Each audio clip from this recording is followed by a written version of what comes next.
Blog Talk Radio.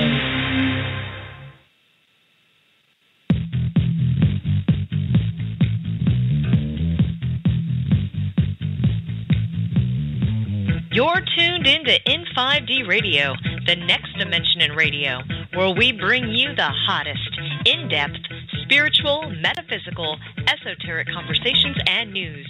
Get ready for spirit, body, and mind to expand in 3, 2, 1, 1, 1, 1.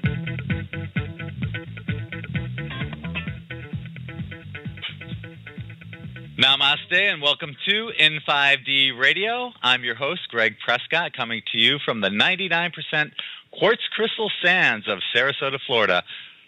Wait, this isn't my show.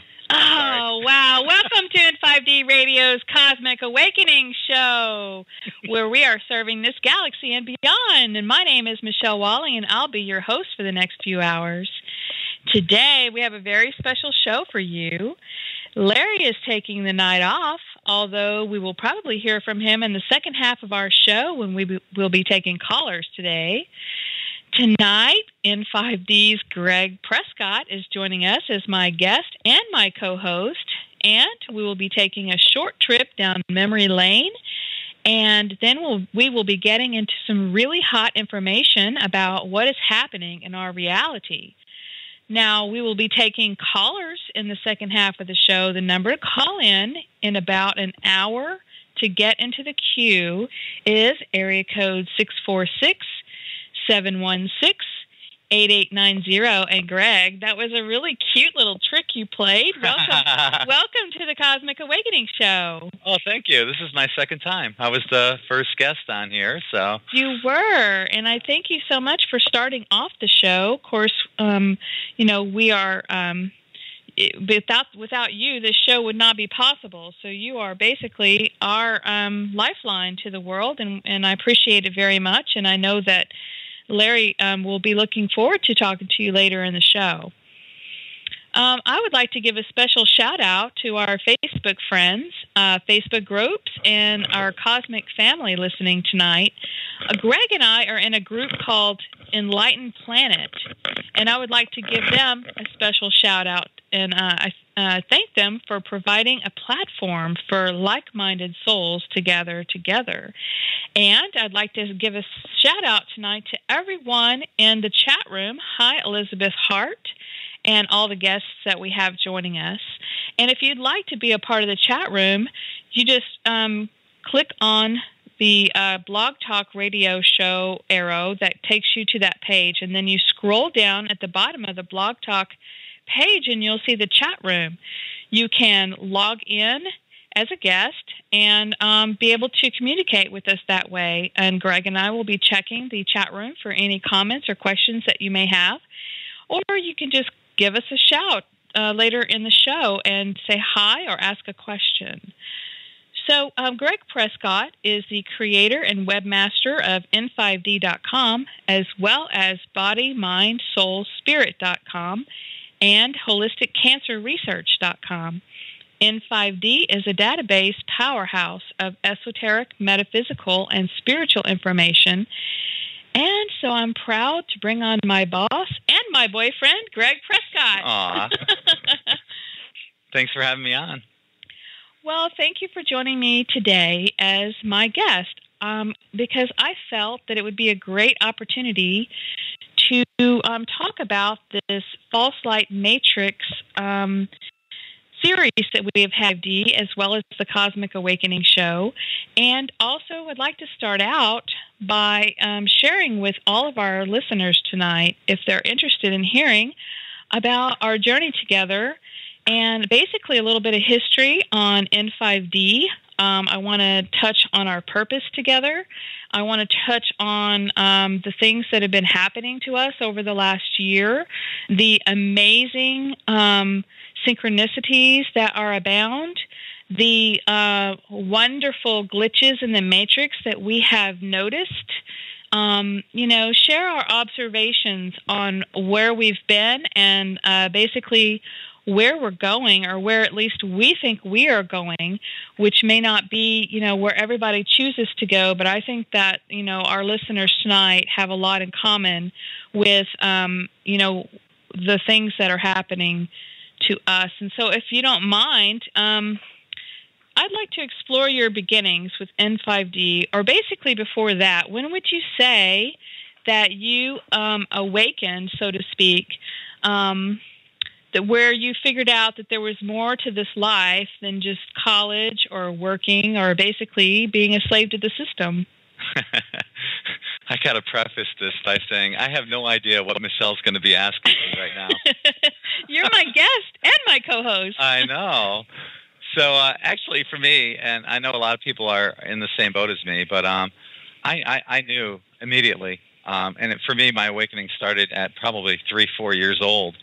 As soon as I walked into the church, I'd get this EBGB feeling, and I knew there was something not right about religion, and I couldn't put my finger on it. But I would constantly question my Sunday school teacher about our origins of mankind. And eventually my Sunday school teacher would get back to my parents saying that I was asking too many questions and kind of disrupting the classroom. But to me, it was more than that. And I think that it initially began then. And then I remember around maybe 11 or 12 years old, I saw this advertisement for a black magic book. And the reason I wanted to get it was because of there was a thing about astral traveling in there. And I thought, wow, that would be really cool. So I remember I saved up enough money for it, and I put the cash in an envelope, and I mailed it out. And it was during the summertime. I was just hoping that my parents wouldn't find it when it eventually got mailed to our house. But as luck had it, I went out to the mailbox, got the mail. The book was there. Nobody knew I had it. And I ended up reading about it. And of course, at that age, I never astral traveled. But we're going to get into that a little bit later. So I'll save that story for a little bit later anyway. But for the most part, I've been awakened all my life. But there was a point in time where, I got away from things and just went off and, did the sports thing, played in a bunch of hard rock bands. I played lead and rhythm guitar in a bunch of hard rock bands also, and was heavily into sports as well. But I guess it wasn't until probably maybe 2007 or so that I found out about the Mayan calendar, and that was fascinating. And of course, the first thing I heard about the Mayan calendar that was, it's all this doomsday BS that you read on the internet. And the more I researched it, the more I realized that it was not a doomsday event. So what I wanted to do with all the information that I accumulated was to build a website and show that it's not the end of the world. And that was my first website that I built, which was Maya12-21-2012.com. And shortly after that, I asked Universe for ideas and direction on where I should go. And Universe specifically told me to build In5D.com and even gave me the name. So here we are 7 years later, and we're having a show on In5D Radio. Well, I sure am glad you got rid of those dashes and the Maya dash 2012 dash what's going to happen dash end of the world. No, I think you were one of the first people, Greg, that basically was keeping everything calm and telling people that this was not going to be the end of the world, that it was going to be a day, normal day to most people. Although, that particular day and date, I was down in the bed, and I had ascension flu like never. I mean, I had I thought it was the flu, but I knew it was ascension flu, but I couldn't walk to the bathroom. I basically had to crawl to the bathroom on that date. I lost all sense of equilibrium. I was crawling on my hands and knees and grabbing furniture because I thought the room was turning upside down. So, and I was weak and I couldn't eat, and I had this for like 3 days, and I had it for 3 days after. So something happened. I know that most people, it came and went, and there were a lot of hopes, a lot of false light buildups as to, things could happen overnight. We could wake up the next day and be on the new earth. But I know that you always held your ground for people letting them know that, yes, we are going through a change, but in your opinion, it wasn't about just happening overnight. So ever since then, you've been providing information for people, and I'm just, this database that you have is amazing. So I would like to talk about, if you want to, I'd like to talk about a little bit about how we met. It's about a year ago, 2 days shy of being a year since we met. It seems like a lifetime. Yeah, you stalked me.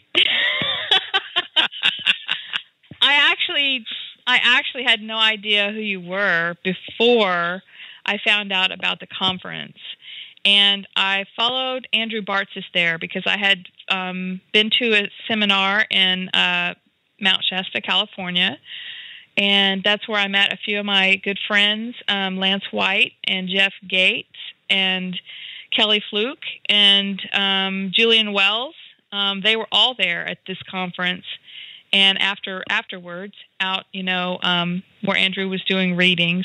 It was interesting that when I got a reading, I scheduled a reading for Andrew. He kept putting me off, and he kept taking everybody else in front of me, making appointments because they were going way past what he could do at the conference. And I ended up being like the very last person at 10 p.m. And I know why now, because he had already read my record, and my records are redacted, which means there was a black marker just cutting out everything. So he wasn't, really able to tell me anything important because I either redacted them myself because I had chosen that I would know when it was time, or else they were basically redacted to keep me undercover for whatever my mission was here. So that was interesting that he didn't tell me. He should have just told me, oh, your records are redacted, just forget it. And, but on the other hand, I got to meet some amazing people while waiting. And so I came to the conference to the Return to Atlantis conference here that you had in Sarasota, Florida. And lo and behold, we just kept, running into each other? Yeah, basically, I would get on the elevator and the doors would open, and there you'd be all by yourself. It'd just be you and me. And then I left to go to the beach, and I walked out the door and was walking down towards the beach, and I ran into you. Yeah, you did. And Are you muted? Oh yeah. Well, yeah. I'm sitting right across from you, and I'm looking at your little red button bleeping there, and I thought, oh, shit, he's muted. I was just totally digging your monologue, and I was okay with you telling the whole story. I know. You can just go hide in your corner now. No. Well, as everyone knows, I'm like the king of introverts, and despite me having a show and prominent personality in this genre, I am like the biggest introvert you'll ever know. Well, yeah, as a matter of fact, you smiled a lot when we met, when we first kind of ran into each other. I mean, I knew who you were because of your picture. Honestly, I hadn't followed In5D before that, and I was like, okay, well, what is this In5D? And that's when I really got to start looking at some things. After we had met, I went back home and I really studied In5D, and I was blown away that you had so much in common with what I believed. Your postings were just right on. And, back to, how we met and everything. Yes. It was really funny because we kept running into each other when nobody else was around, and you're so shy and cute, and I had no idea that I was going to meet anybody there to have a relationship with. I was just digging the fact that we had so much in common to talk about. It was amazing. It fulfilled a part of me that, was huge. Just, I had done all my work, and it was synchronistic to where I just happened to be single at the time. And, wow, we talked into the night. I barely got any sleep. And we've talked ever since. Yeah, well, the thing is, too, this was at the Return to Atlantis conference that we had. And what a lot of people don't realize is how much work goes into it. Helene and I were running around like chickens with our heads cut off all throughout. Whenever there wasn't a presentation, we were doing so many things behind the scene. And that afternoon when I ran into Michelle outside of the hotel, there was a lot of things I had to get done. And I remember asking her, well, if you don't have anything better to do, would you help me pick up some of the food for the beach party that we were going to have? I said, hell no, you freak. Not really. I was like, oh, my God, Gregg Prescott's asking me to help him with the food? Really?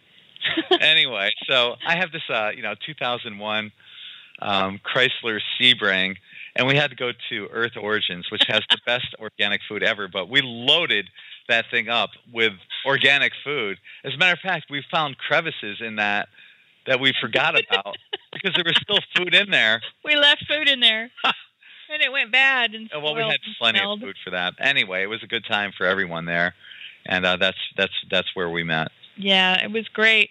Since then we've had it. You and Helene had another conference in LA that we went to, and everything went really smooth. Mm-hmm. You since invited me to start writing for In5D, and then let's see, I think it was about December. You asked me to be your co-host on your In5D radio show, and at the time I had a block in my throat chakra, and I was scared to death. I was not ready for people to hear my voice, and I did not know if I would be able to carry a conversation without going blank, without wondering, oh my gosh, what am I going to do if all of a sudden I freeze? At that point, I was in between co-hosts because Kendra couldn't do it any longer, and I've had some wonderful co-hosts with Heidi Cole and Kendra Gilbert, and then after Michelle said she wasn't able to do it, I brought aboard Sherry Sanchez, and I've gotten away from In5D radio for a while because there's just so much on my plate, and I don't know if I'll ever go back, but maybe I will. But being a host or a spot host or a guest, yeah, I'll do this. Well, I'm really glad that you are doing this because we have a lot of wonderful things to share tonight. Yeah. One of the things would be I'd like to talk about how our truth has changed just in the very short time that we've been together. Of course, we came together. There was no doubt in my mind whatsoever, no doubt in your mind, through the synchronicities and everything that happened, that we came together to work on this as a team, to work on In5D, to share what we felt was our truth. But what we've seen is a huge increase, I would say, beginning this year, in the amount of information that has come across that has blown everything else out of the water. And I think the truth that we had then may not all be true today.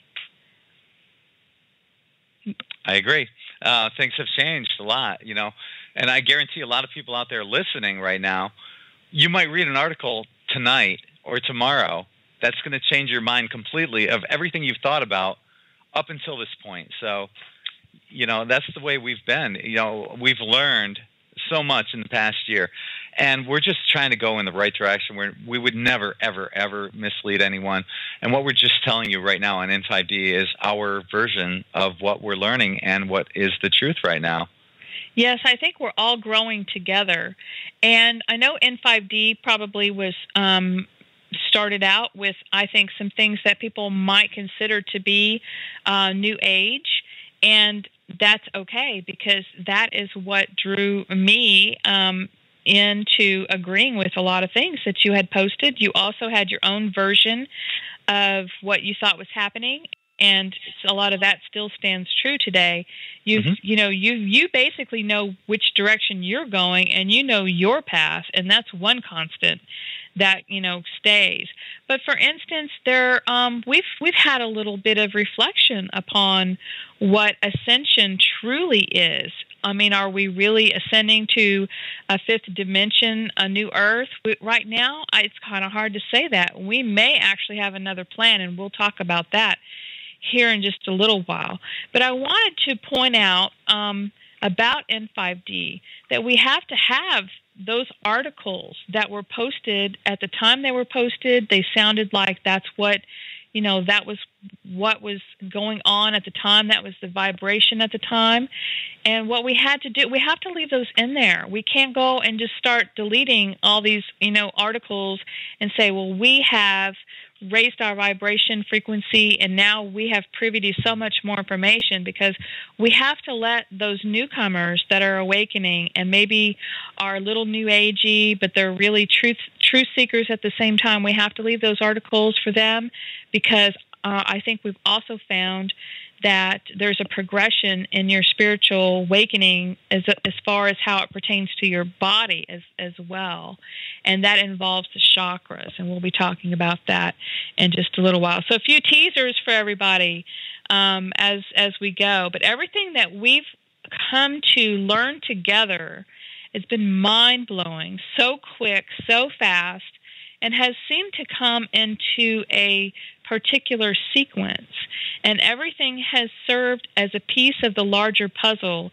Now, I'm one that likes to think a lot and likes to really, sometimes I'll overthink things and I'll be running things by you and everything. And you're the one who's just always calm, and you're like, I think you're overthinking it. Just go into your heart and just feel it out. I'm like, but wait, this is really important.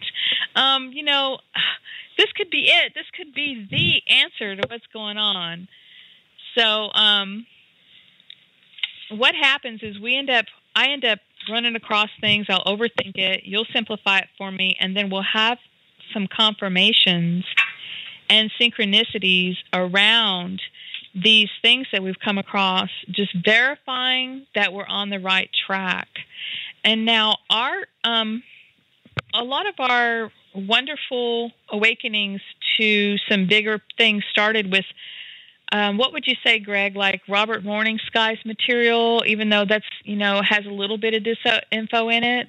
Yeah, definitely. I mean, no matter what you hear, and people that know me know I'm not a big religious person at all, but you can find some beautiful truths in no matter what you look at. So, and I'm not dissing Robert Morning Sky either, because I know that he's following his own truth, and he enlightened me to a lot of amazing stuff. But that was one of the first things that really set us on the path of where we are right now. Mm-hmm. And he does. Personally, I think he does have a lot of amazing material. It's just really hard to decipher, what is the truth and what isn't. Well, and absolutely. I mean, it gets so exciting when just out of the blue we get links to things like that. To Morning Sky. Another one was Dan Winter. Yes.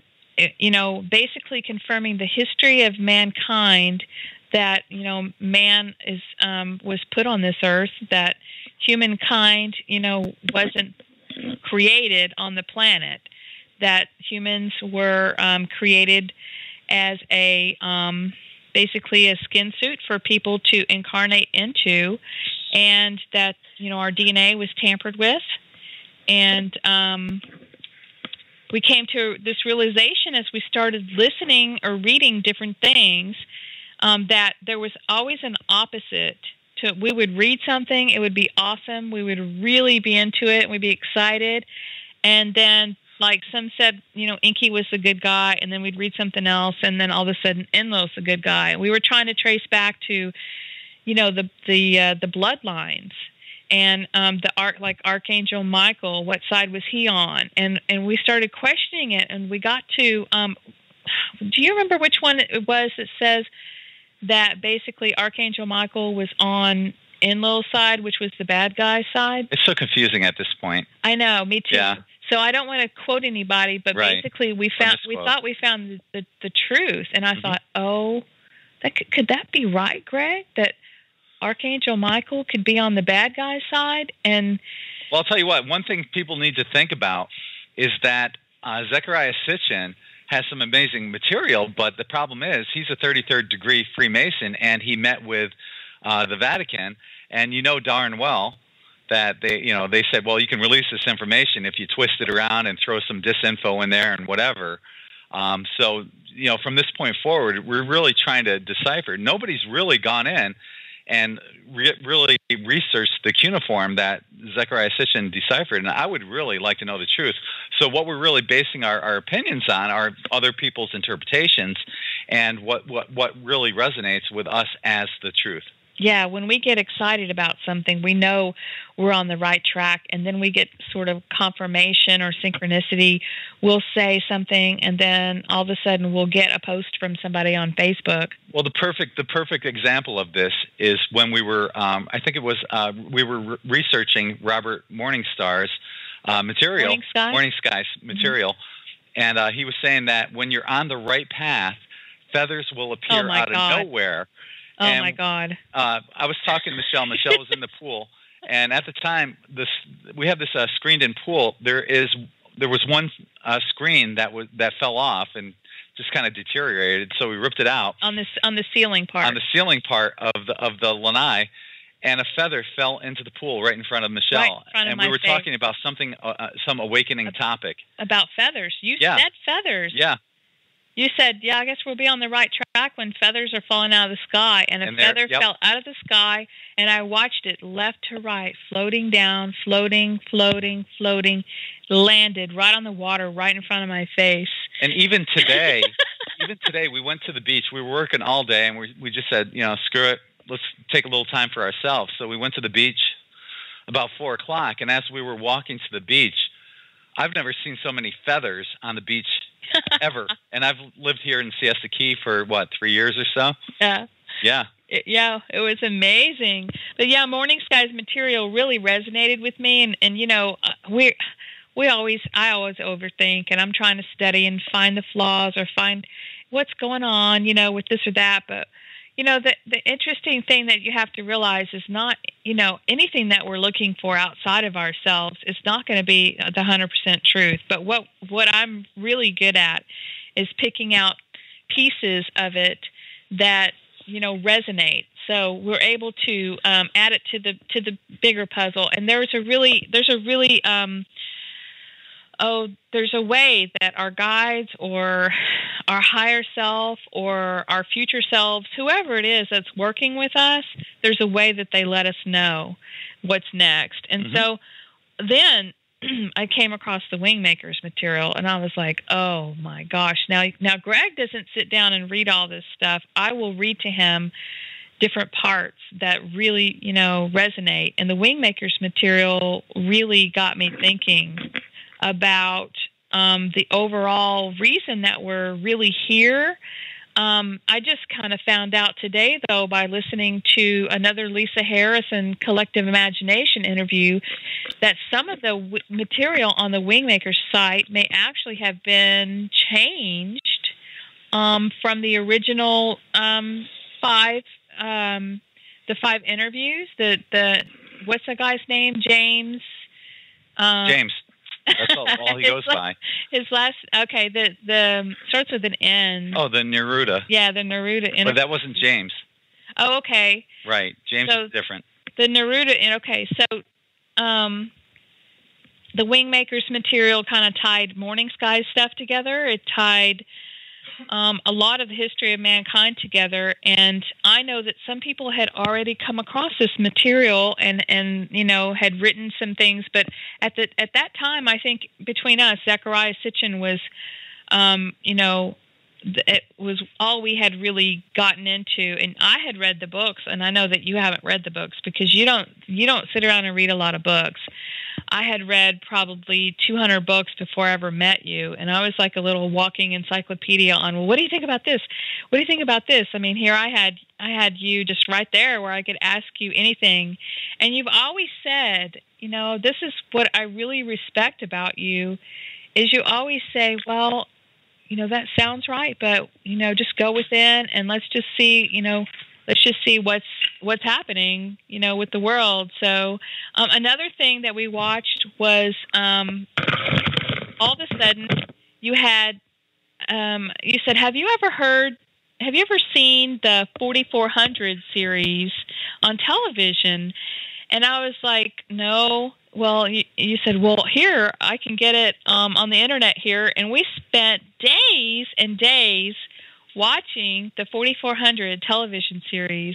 It was very interesting because I would say I would ask a question. What do you think about this or that? Or, I'm kind of thinking the topic of this. And then we would get on to the next, and we'd talk about it and laugh. We'd get on to the next show, and sure enough, they would say exactly what I had asked. And there's like so many hidden things in there. Now, we were looking at I looked at the producer's name. His name is Scott Peters. And I went to this anagram generator online, and I was putting together words, but I thought, wait, Scott, Peters, and I saw that my letters in my name, and actually, if you break down Scott Peters, it spells Prescott, ETs. Yeah, and so there were so many things that were amazing. It talked about a group of people being taken up in a spaceship and given a special power, and then brought back to Earth. And the ETs were hoping that these people would change Earth in a good way, because they had powers that one could heal, and one could do this, one could do that. It ended up being a total disaster. They ended up having like an a shot you could take that would keep you from Promycin. Yeah, all this stuff, but it wasn't really the whole premise of the show that got us. It was the topics and the little buzzwords that they put in from Hollywood that got our attention. We're looking at each other, and I kept going, Greg, did you come back from the future and bring us this? And then we figured out about the Prescott ETs thing. Yeah. And you just happened to be big on anagrams, and so that was the day when I looked at you, and my eyes were real big, and I said, oh my God, are we creating our own reality? Well, the thing is, too, and I haven't told a lot of people. I think I might have mentioned this once on my In5D radio show, but I had a dream, I don't know, I think 2010 or so, that I dreamt that I sent myself from 26 years into the future, into today, in present time, back in 2010, because the global mass wasn't high enough, and I needed to come back and help raise the global mass. So I remember somebody asking me in my dream, "Who are you?" And my answer was, I am a master copy of myself. And I'm telling you, it just seems so real, and it makes you wonder about timeline jumping. And as a matter of fact, we just had an article on In5D about that's related to that, about how people there's this amazing time anomaly that's going on, and just about everybody in this genre knows about it and feels it, that the time, there's something really, really different about time and how we're perceiving it. And the example that I used, and I posted this on the In5D Facebook page, was that it was one evening, and I felt like it was only 9:30, but I felt like, God, it has to be after midnight. And I looked at the clock, and it was only 9:30. And I know that a lot of people are going through this, and they're feeling the same thing, that time is really, there's something really strange going on with time. And I know you're feeling the same thing, too. I am. And, people were contacting me. Some were saying, but some people are not sleeping very much, but I'm sleeping a whole lot. Does that mean that I'm not on your same wavelength? And the answer is no, of course it doesn't mean that. But all it means is that, if you listen to your body, if you're not sleepy and you wake up and you're wide awake, then get up. If you're sleepy and you feel like you're not getting enough sleep, then sleep. Because basically our bodies are adjusting to the energies that are happening that are coming to us right now. Well, one thing too you got to think about, and I forgot who mentioned this, but it was a valid point, that when you're experiencing these lapses or changes in time, is it possible that there is this master person that's going through and timeline jumping, trying to recreate timelines either for or against us, but somehow it's interfering with our own perception of time? Well, now Andrew Bartz has said when you had him on your radio show that's what you were doing. Spot on, that you were time jumping. So you're bound to be here with a group time jumping, and I would say that, from what I've seen by being around you all the time, and basically with my precognition, and then the things start happening right in front of us. We could say something, and then a few minutes, like within 2 minutes on the television, they'll say that word. What about your dream last night? Well, that was pretty cool. We both dreamed this. Yeah. I dreamed of, a lot of times things will flash in my head, either right before I fall asleep or right before I wake up. They could be Facebook posts that are like my guides or my future self or whatever talking to me, and I never can freaking remember what it is. But this happened right when I woke up in the middle of the night. I saw I hadn't opened my eyes. I saw a black circle with a white circle in the middle. It flashed at me. And then I saw a white circle with a black circle in the middle. That flashed at me. And then I had the knowing that everything here had its opposite. And that the meaning, as I sat with that in my heart center for a little while, I realized that could apply, it does apply to everything on the planet, because I've noticed the anomaly of everything having two meanings. Almost, as we're trying to figure things out, they have two meanings. But I also figured out that what if the Earth has its other self, another Earth, a polarity Earth that is in a positive timeline? What if there's another galaxy, or a mirror galaxy, or a mirror cosmos? It was basically an amazing confirmation. But then you dreamed it. Yeah, I had the same dream, and then today I'm like, okay, let's both draw what we saw, and it was identical to each other, and we didn't draw them in front of each other, and then we just basically flipped our pages over and showed each other what we had, and it was identical. Well, what do you think it means? I thought, one of the things I thought, it definitely has something to do with polarity. It even is reminiscent. The first thing that came to my mind are the circles that you see as part of the yin-yang. But I also thought about, how it portrayed a bubble inside of a bubble. Mm-hmm. And that's something I've been talking about a while, how the Matrix, to me, in my own perception, it feels like we're inside of a bubble, which is the Matrix, but there's a grander bubble on the outside, which could be the false light Matrix. Right. Where we enter into the reincarnation system and get suckered into doing this all over again.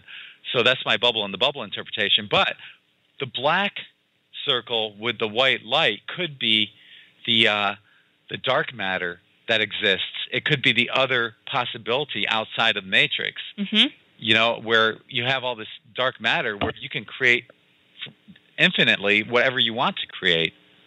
Absolutely. I know that this was a sign for me to, keep going down the path of what it was confirmation to me. And I'm just going to go ahead and skip forward, and then we can backtrack a little bit. But I have been on the path recently of realizing that instead of choosing, for myself personally, instead of choosing reincarnation again, which we talked about in a lot of our articles, the false light matrix, and how the light at the end of the tunnel is basically a trap to bring us back in and make us use our free will, whatever that is, choice to come back because we did something bad to somebody else and we saw our life review and we're like, oh man, all right, I'll go back in and I want to bounce out my karma and do all this stuff. Well, it's a trap, and to keep us reincarnating over and over to steal our energy, because they can steal our energy while we're in a body, and they need that energy to survive. So, but I realized that this time, if some anomaly doesn't happen where I keep my body at a youthful state, and I do actually pass out of the body, I'm not going back into the light. I'm not going into the real light. I'm not going to the dark. I'm basically getting the heck out of the matrix and moving out of the bubble within the bubble, and I want to get outside of the matrix. And this is one thing that we're working on trying to figure out right now. Well, one thing, I tell people this all the time, try to be your own leader, use your own discernment. But one thing I've been doing, and I've been using myself as a guinea pig for this, I drink ozone water. I have an ozone machine by my water cooler, and I put ozone into the water. And I firmly believe that that's going to help. Well, first of all, ozone has a ton of benefits. But what I'm doing on top of that is, while I'm putting the ozone into the water, I'm also adding the positive intention that all of my codons are open. And not only do I do that, but I also say it in reverse, because as we know, those in power use reverse language against us. I'm trying to use it in my own benefit, but not for benefit for me, because all my intentions are for the benefit of humanity. So if I can somehow find a way to open up all my codons, how much can I help humanity? It would be such a pleasure to do something like that. So I say the same thing in reverse, which would be Nipo Eris Nodak Yumfala, which is all my codons are open. I say that 3 times, and then I say, please send this to every cell in my body. And I'm experimenting. I'm trying things on my own to create something in this third dimensional reality that's going to benefit everyone. And if it means making myself a guinea pig, then so be it. Well, we also try to do things different in our routine. We tried that for a while. Oh, yes. It's like we have dinner for breakfast and breakfast for dinner. And if we made the bed one day, we didn't make the bed the next day, basically because we know we're powerful beings, and we know that we can change the matrix with our actions, with our words, with our intentions, with our imagination. And so we've just been trying to throw that wrench in the engine, that glitch in the matrix. The archonic programming. Yeah. Now, I'll just go ahead and explain that for those who haven't read any of the articles. We consider that to be a software program, so to speak, that is overlaid on top of the organic structure, which would be, there's an organic earth, there's an organic human template, an organic earth template, an organic human template. And we feel like that earth and humans were created to work symbiotically together, where humans would be the stewards of the planet, and earth would be a place where people could come here, where beings from other planets, or even that have been on starships or spaceships for a very long time, wanting to have this physical, the most dense experience that you could have in a physical body, besides being a rock or something that doesn't move, where you could come here and incarnate into a body on paradise and have the polarity experience. But it never was meant, I don't think, by the creator of those templates to be such a dark, dense energy vampirism system. So, of course, we watched, speaking of the Matrix, we watched the Matrix trilogy together, and that was amazing because we had the same kind of crazy experiences with that as we did the 4400 and Morning Sky, just the daily confirmation. Just how my jaw would drop. Nothing makes your jaw drop. if I could jump in here too, I see in the chat room Elizabeth Hart was asking about the codons, and I didn't explain that, and thank you for bringing that up, Elizabeth. In our body, we have 64 codons, but only 20 are open. So I suspect that when our DNA was manipulated by the Anunnaki, they limited the amount of codons that we have open. Now, what we're seeing in more recent times, we're seeing children that are being born with 23, 24 codons being open, and they're exhibiting these amazing abilities. So imagine if all of your codons were open. what you could possibly do. You could materialize anything you wanted to from thin air. You could dematerialize yourself. You could travel, bilocate. You could do whatever you wanted to do, and so that's why I'm doing what I'm doing. Is who knows if it'll work, but I believe it will, and I've got nothing to lose. So that's why I'm trying to open up all of my codons. Now, I wrote an article on the children, the special children, and the lady who did that. Do you remember her name? The lady who did the interviews about the children? Yeah. Mary Rodham. She interviewed these children that were having these past life recalls, and some children that had telepathy, and basically some amazing things that we have to look forward to. And yet they only had 2 to 3 codons more than us. Mm-hmm. And if we had 20 and they had 23 open and we were supposed to have 64, we got an amazing way to go. What's really cool is that science was actually able to compare the number of codons that we had active with these children. And I have a feeling, since science is involved, that they may try to use this and twist it into something that it's not, because that's what science has usually done to try to confuse us. But the evidence is there on these children. We have 20, they have 23 or 24 open. So now in the chat room, Jeff Gates is saying, but aren't you enforcing the 20 only being open by acknowledging the rest being closed? Instead, try I am without codon limitations. And that's a good point, but what I'm trying to do, Jeff, is to work with what we have right now. And I understand where you're coming from, but, another thing we're going to be talking about later is the pineal gland and, the effective uses, or why we even have it within us, as well as the chakra system. What I'm trying to do is use the tools that we have for our benefit, and I'm going in that direction. But I think that what you bring up is a valid point, and if you want to, maybe you can experiment in that direction, and we can compare notes.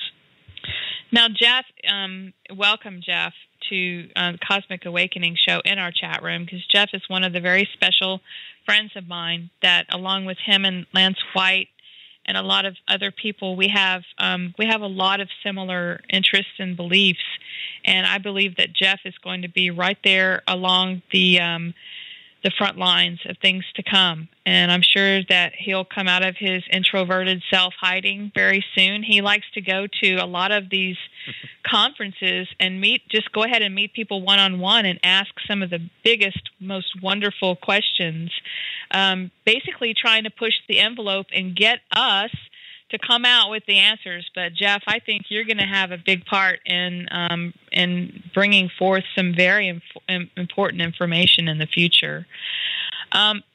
Let's get back on track here. We've got a whole slew of callers in the queue that I would like to take in about 15 minutes. Maybe start taking some callers.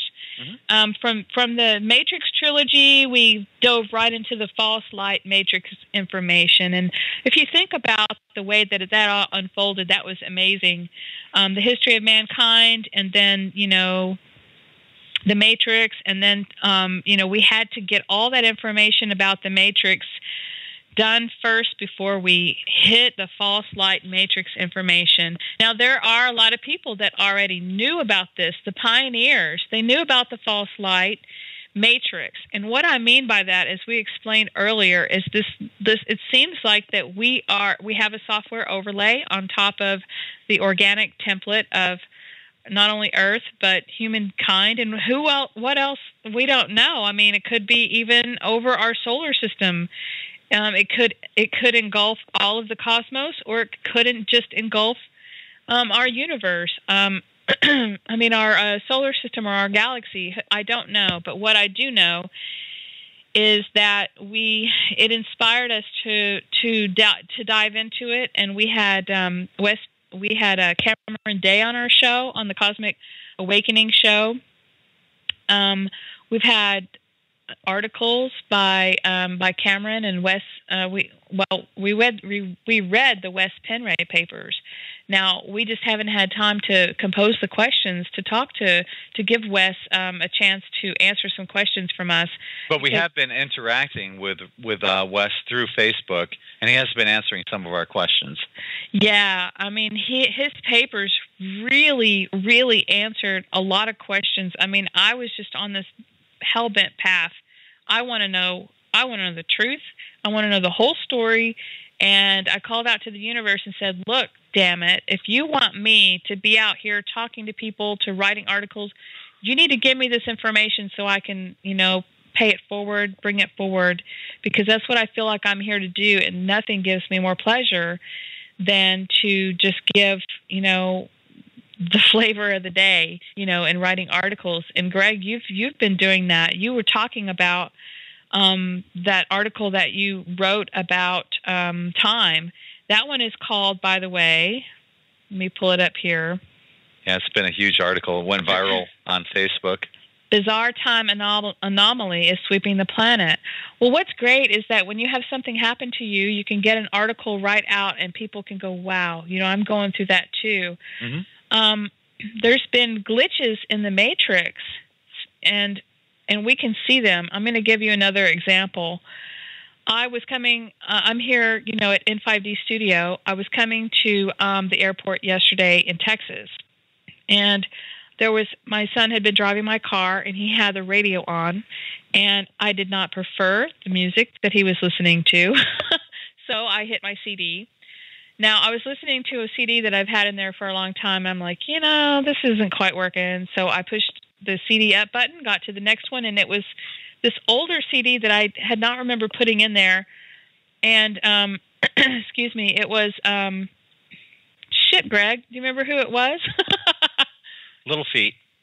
Yeah. Was it Little? Yeah, it was Little Feet. Some funky rock from the 70s, right? And I was jamming, I was thinking, well, if I was stoned or if I was on acid, this would really sound good because it was along that genre, of really funk, get down, smoke a joint, maybe have a few drinks and funk out, right? But I was listening to it, and then I got to the airport. I got through security, and I'm in the terminal, and they play a Little Feet song on the speakers. And the odds of that are what, Gregg? 100%. Well, because it did happen, yes, it was 100%. But really what I'm saying is that Little Feet is it's people know of it, but for me to hear that and then get into the airport and hear it in the airport, no. They usually play very popular music in the airport for people.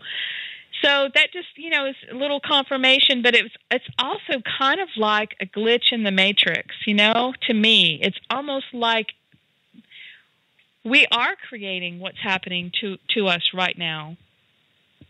So I was talking about the false light matrix. You wrote the article, How to Exit the Reincarnation System. Uh-huh. I wrote an article before that called How to Exit the Matrix. Mm-hmm. And then we had this great series on the Archons. Cameron Day calls them the ankle biters because the Archons means ruler, and he says he doesn't want to call them rulers or lords. So he started calling them the ankle biters. But if you'd like to, let's just do a really quick run through, Gregg, of your understanding of the Archons, who are they, and how they are controlling, or they think that they are controlling our reality. Sounds like a Seinfeld question. Who are these Archons? I would like to know. Well, actually, I have another article, too, called Archons and Archangels, and I was typing in the chat room, too. If you think about the archangels, you can also look at it as archon angels. And when you see the EL at the end of anything, any name, El as in the Elohim, in the Bible, Genesis 1, verse 26, it says, let us make man in our own image. And you have to ask yourself, who is us and who is our? Now, a lot of people will say, well, that's the Father, Son, and the Holy Ghost, but that can't be true because the Son wasn't born yet. So our is actually the Elohim. Let us make man in our own image. Now, getting back to the Archons, and specifically any archangel that you want to talk about that has the EL in it, like Michael and Gabriel or Uriel. El is the Elohim. These are the people. These are the creators, the creator gods. They're not source. They're not creator. They're the creator gods. Big difference there. So you have to look at that and what kind of message you're going to be getting from them. Now, I'm not saying that everybody's going to get bad messages or, that they're not going to lead you in the right direction. But from what I've seen, they'll tell you a little, for those who channel, they'll tell you a lot of good stuff. And then for some reason, they'll lead you down the wrong path. And I've seen it time and time and time again. So they don't want you getting too close to the truth. So that's what we're doing here on In5D is we're really trying to break down the matrix and give you the most updated information about what the truth is. And that involves the whole archonic presence right now. And these archons, they basically, they can't incarnate in the physical, but what they will do is attach themselves basically to you and feed off of the negative energy. That's why when you're watching the 6 o'clock news, which we don't do anyway, but if you were to watch the 6 o'clock news, you never feel good afterwards. You never feel good watching the news and basically anything that they have on TV. So, it's basically the archonic forces feeding off of our fears. Yes, I wrote an article called Do We Need Our Chakras? And basically, I think what we've uncovered is the chakras could be the part of the overlay on the human body when the human body was tampered with, I think, around the time of Atlantis. And the chakra system can actually be what they plug into. They're energy centers, and they can actually be what they plug into to siphon off of our energy. And there are, in my article, I talked about how some people are actually getting rid of or saying they're getting rid of their chakras. And I covered, why would you want to do that? I actually tried it for a while, and it's not getting rid of it, but I actually, I have the ability to, in my imagination, to bring my chakras in, to close them up, or to actually open them up and, share my energy. And in situations where I'm in public and I want to protect myself, I will close down my energy centers, keep them to myself, and keep my energy, my aura, from being connecting too much with other people, because I'm an empath and I can take on their energy and their feelings that way. So I had practiced closing my chakras before, but actually I closed down my chakras and I seem to have caught a cold. And it lasted for about 4 or 5 days, actually just barely getting over it since my last show. And when I started feeling better is when I opened my chakras again. So I don't really know if that says anything about whether I still need them right now or not. But I think the conclusion, is that it's an individual decision. It's something that you might want to research if it rings a bell to you about your chakras. And personally, I feel like on the path of raising my vibration, I have used my chakras as a tool to get to where I am now, to clear my body. And with the chakras, of course, the pineal gland is part of that chakra system. But Gregg, you wanted to say something about the chakras. Yeah, actually, and I teeter back and forth on the whole chakra system thing. Basically, our chakras are energy centers, and the lower 3 chakras, the sacral, the root chakra, and the solar plexus, I'm sorry, not in that order, the root, sacral, and solar plexus, if each one of those chakras are energy centers and you're living in those lower 3 chakras, that pretty much is telling the archons, buffet is open. Yeah, come feed on me. So you can actually, on the positive side, you can actually use even your aura, because your aura is a reflection of where your overall chakras are. you can actually use that in a positive way. And if you're seeing that your aura is like red, orange, or yellow, then you know you have some work to do, and that the Archons are basically feeding off of you. But once you get up to the green, which is the center of all chakras, and higher, the green would be in the heart, and higher, then you're basically starving the Archons. They can't feed off of you at that point. So you can use them in a beneficial way while we do have them. And I'm not sure. Like I said, I'm teeter-tottering back and forth whether they're beneficial or not. But if they are energy centers, it does make sense that Archons would feasibly be able to feed off of them. Right. And as Jeff in the chat room had mentioned earlier, you know, we have so much power, and we have the power to basically keep them from feeding off of us anymore by intention and by raising our vibration, which I believe takes us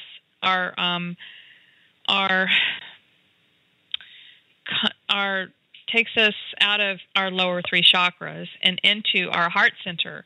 And I really feel like there's more than one ways to skin a cat here. I think when you get to a horrible saying. I know it is. It is. When you get to how about kill two birds with one stone? Okay, we could do that. No, that's horrible too. But I know what you're saying, though. It's just an expression. I think, and I'm like the cliche queen too. All I know is. Yeah. I think that once we become more heart-centered and grounded and in our heart space, you know, it basically, we don't use those chakras anymore. Once we're not here just on fight or flight instinct of our survival chakra, and instead we're actually, you know, consciously grounding energies that are coming in through our crown chakra into our heart and grounding our bodies into the planet and taking in that flow, that current. All those things really help us to move away from being fed on. So naturally, they will, if let's just say that they're octopuses and they've got tentacles, you know, one tentacle in each chakra, or, you know, they have connected to the base of your spine, and they're basically etherically attached to your lower chakras.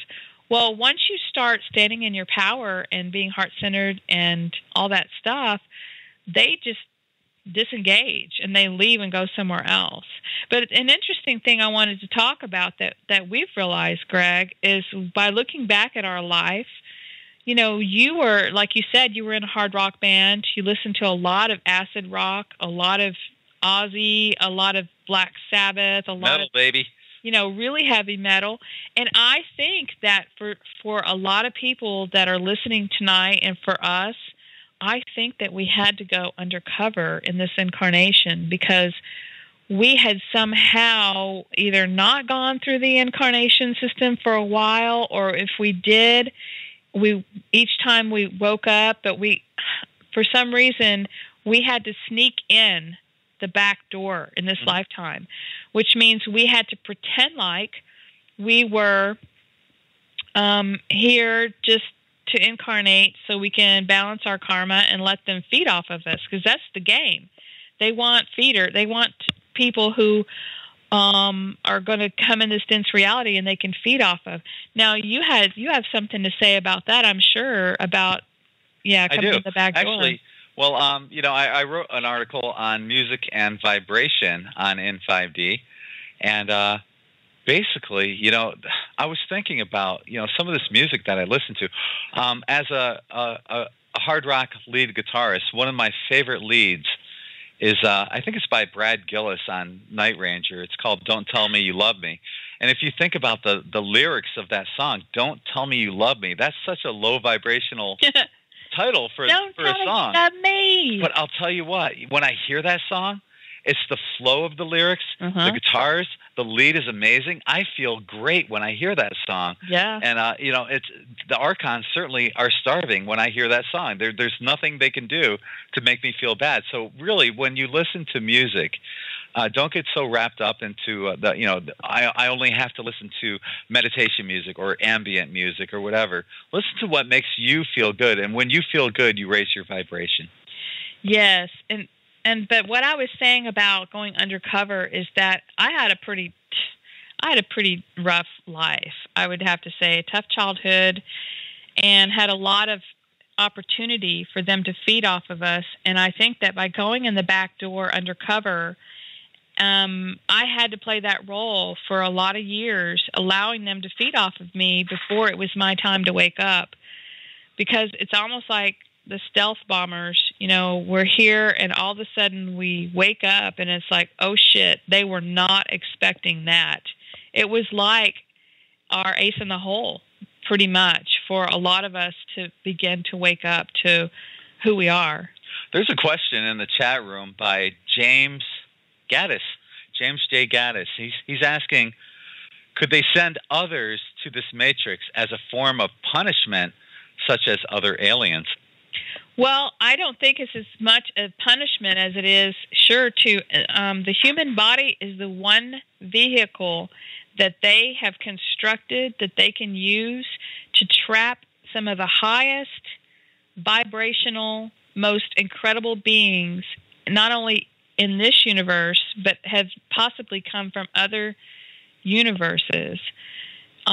Because when you are incarnate, you go through the tunnel, the womb, and you have that veil placed over your eyes and you forget who you are. And unless you have some sort of secret mission where you wake up when you're 3 or 4 years old, or you wake up like Gregg when you're a little bit younger, where you realize, church is not your thing, and, you're interested in black magic, I'm sure there were still some opportunities that they could feed off of you, Gregg, because, you partied a little bit, when you were younger. We got all that out of our system when we were younger, but I think that not too many opportunities, because rather than basically giving them some negative energy, you were just full of positive energies, doing things that you enjoyed, and music was one thing that you really enjoyed. So I would say that punishment, no, probably come and get stuck in my reality, yes, absolutely. Because when you get that veil put over in between your brain, in between your two hemispheres, and you don't know who you are, then that's an easy way to get caught in their system. And unless you do the work to wake up and make your intentions not to be part of their matrix, or under their control, or be siphoned from their energy, then they have an open buffet, just like Gregg was saying. Now, earlier, James was asking, just as in the Matrix, whoops, I just lost it because the screen went up. Where is it? Here. Okay, just as in the Matrix, do they turn people to enforce their will to keep people in the Matrix?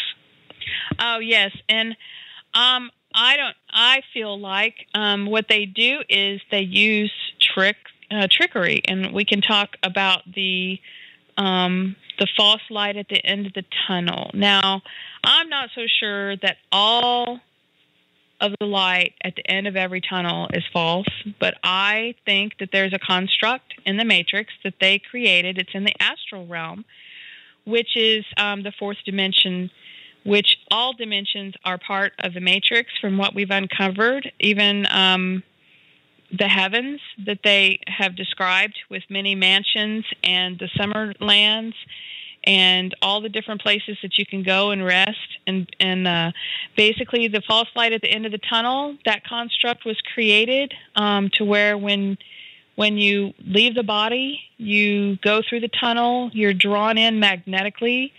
They have technology that pulls you inwards, and you basically float towards it, and they will have either your guide that you recognize waiting for you, or they can morph into your loved one, your mother, your father, your grandmother, grandfather, somebody that you're close to, your dog or whatever. and then talk you into, or not talk you, but basically lead you by the hand, and you go through a life review. And this reality that they've created is so horrible that when you forget who you were, you end up doing bad things to other people. I mean, I can say that I haven't lived, the greatest life before I woke up. I haven't followed the golden rule my whole life, and there's a lot of things that I would say, yeah, I want to go back and change that if I didn't know that it was all set up. Now, in the chat room, they're really getting off on the aura topic. And what I can tell you, just if you want to really, the simplest way I can explain this is if you really want to see your aura, just go into a bathroom and look into a mirror. And hopefully there's in most bathrooms, there's a light color on the wall, usually a white or a light beige. And focus in on perhaps the corner of your shoulder as you're looking at the reflection of yourself in the mirror. And what you're going to see is this very thin, maybe about an inch, no wider than that, but an inch of clear, translucent energy coming off of your body. And then from that point, if you continue to focus and you can maintain your focus throughout, you're going to see your aura go out maybe about 6 inches from your body. And it's going to go all around your body. And whatever that color is basically your overall aura. And what's going to happen, the first time you see it, you're going to see it really briefly, and you're going to get so excited that it's going to go away. And you're going to be, oh, my God. But you're going to get so excited, too, that you're going to want to do it again. And the more you can keep your composure, the longer you can basically watch your aura. And if you can keep your focus long enough, you'll actually see an outer aura that comes in around that's even on the outside of that aura. So, I've got several articles on In5D. There's a search button at the upper right-hand corner of every page on In5D. Just type in aura, and you're going to find a bunch of articles on In5D on how to see your aura. So I hope that helps everyone. Thank you, Greg. And part of the false light matrix that I wanted to get into was the control system, society, the society programming that we've basically been taught from, as Bartsis says, the time that we come out of when we're born at the hospital and we get slapped on the ass instead of greeted with a nice warm mother, with our mother, where we're placed on our mother's chest. Instead, we get slapped and prodded and poked and get all these, vaccinations and stuff. Welcome to the world. It starts with that. And then, of course, we've got school, and we've got basically the parents who are pulled apart out of the home. The fight for survival, where most parents have to both, work in the home to be able to raise their children comfortably. And so the societal programming and the religion, religion's a huge topic on In5D, how it can be like one of the number one things used as a siphoning control system. I'm sure you don't have anything to say about religion, Greg. Nope. Actually. God, that's a show in itself. Forget it, though. Actually, yeah. I've got a quote here. Yeah, you do. No, you got it pulled. Religion will eventually become as offensive and unacceptable as racism. Yep. Chris O'Dowd. I thought that was such a great comment. I completely agree. Yes. Because basically, and I'll try to put this in a nutshell, which is almost impossible, but religion breaks down to subservience, control, and conformity. It's the same template as every government, and how is that doing us so far? It's basically the ring of power, and that's a wonderful. If you have the opportunity, it's a long video on YouTube, but you can find the full video on there. It's called Ring of Power. And they show how the Ring of Power is Washington, D.C., London, and the Vatican City. All three are city-states. Washington is in charge of the military forces. London is in charge of the money. And the Vatican City is obviously in charge of religion. So you can see how they're all tied together. Well, and so we have all of these constructs that were created in this matrix system that we are now awakening to how they are siphoning our energy. Energy being whether it be through money or negative energy, basically sadness, causing, making alcohol legal where anybody can buy it. And then, depression is like usually what goes along hand in hand with alcoholism. Black market drugs, all kinds of things created. It was an amazing, amazing plan that was started hundreds of years ago, as far as the time we are in now, to be able to harvest our energy. And we have really realized a new meaning for harvest. I mean, harvesting energy could mean the fact that they store up all of this negative energy that they're pulling from us in like the astral realm, and then coming in, and different races are able to access that in the astral realm and harvest it. Now that's just part of the Lily interviews that I listened to from Lisa Harrison and Brian Kelly. And you could, I posted that on my wall on Michelle Walling, the Collective Imagination show from September. There's 2 of them. And before you get into that, I just want to touch on the harvest real quick. There's an article on In5D.com called, what does the harvest really mean? And I want people to think about that, because this is based basically on the Law of One and the channelings of Carla Ruckert. And when I first read that, I found it so friggin' amazing. It's a beautiful piece of writing. But the more I thought about it, you look at who she's channeling, and it's Ra, who is the sun god. And I forgot through the etymology who he broke down to through, I think it was either... Was it Marduk? Marduk, yes. Mm-hmm. Yes. And to be harvested, as Michelle was saying, is it our energy? Is it our soul? Is it our body? What do you harvest when you harvest something in the fall? You harvest corn.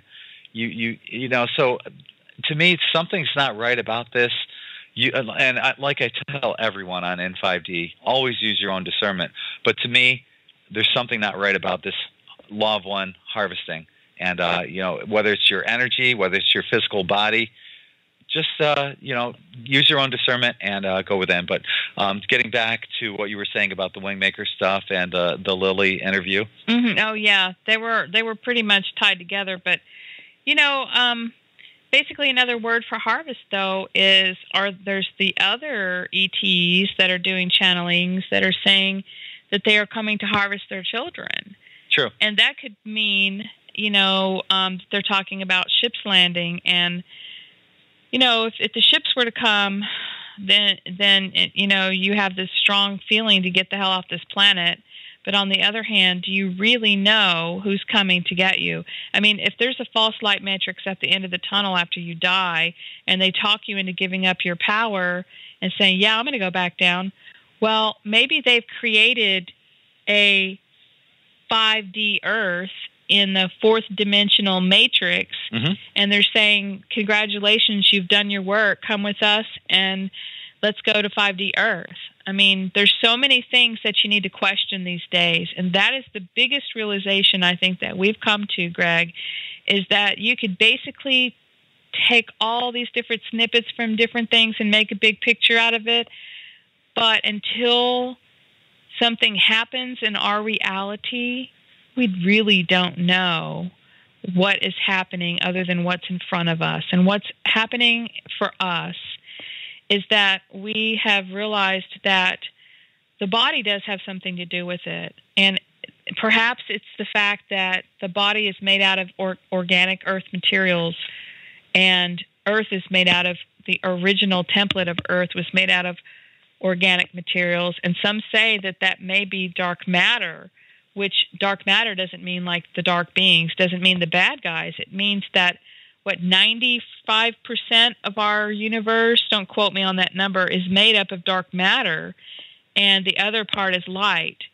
And so if if the light is actually the path that we've been on, when, Creator Source says, let there be light, the light was sent out from Creator to go forth and experience, and that was separation from Source right there. And so light equals separation, and you're in, this light matrix, and then there's this overlay that's placed on top of that matrix. And then now we may find that we're in another overlay, or another matrix within a matrix when we incarnated onto the planet. So how do we get out?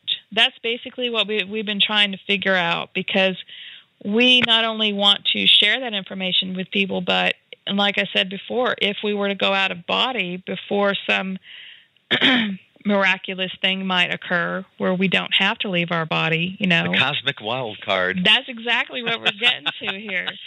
So Gregg posted an article. Today's article was actually called, I've got it right here, Beyond Imagination, the Cosmic Wildcard. And, we don't want to put any false hope into anybody here, but let's be blunt here.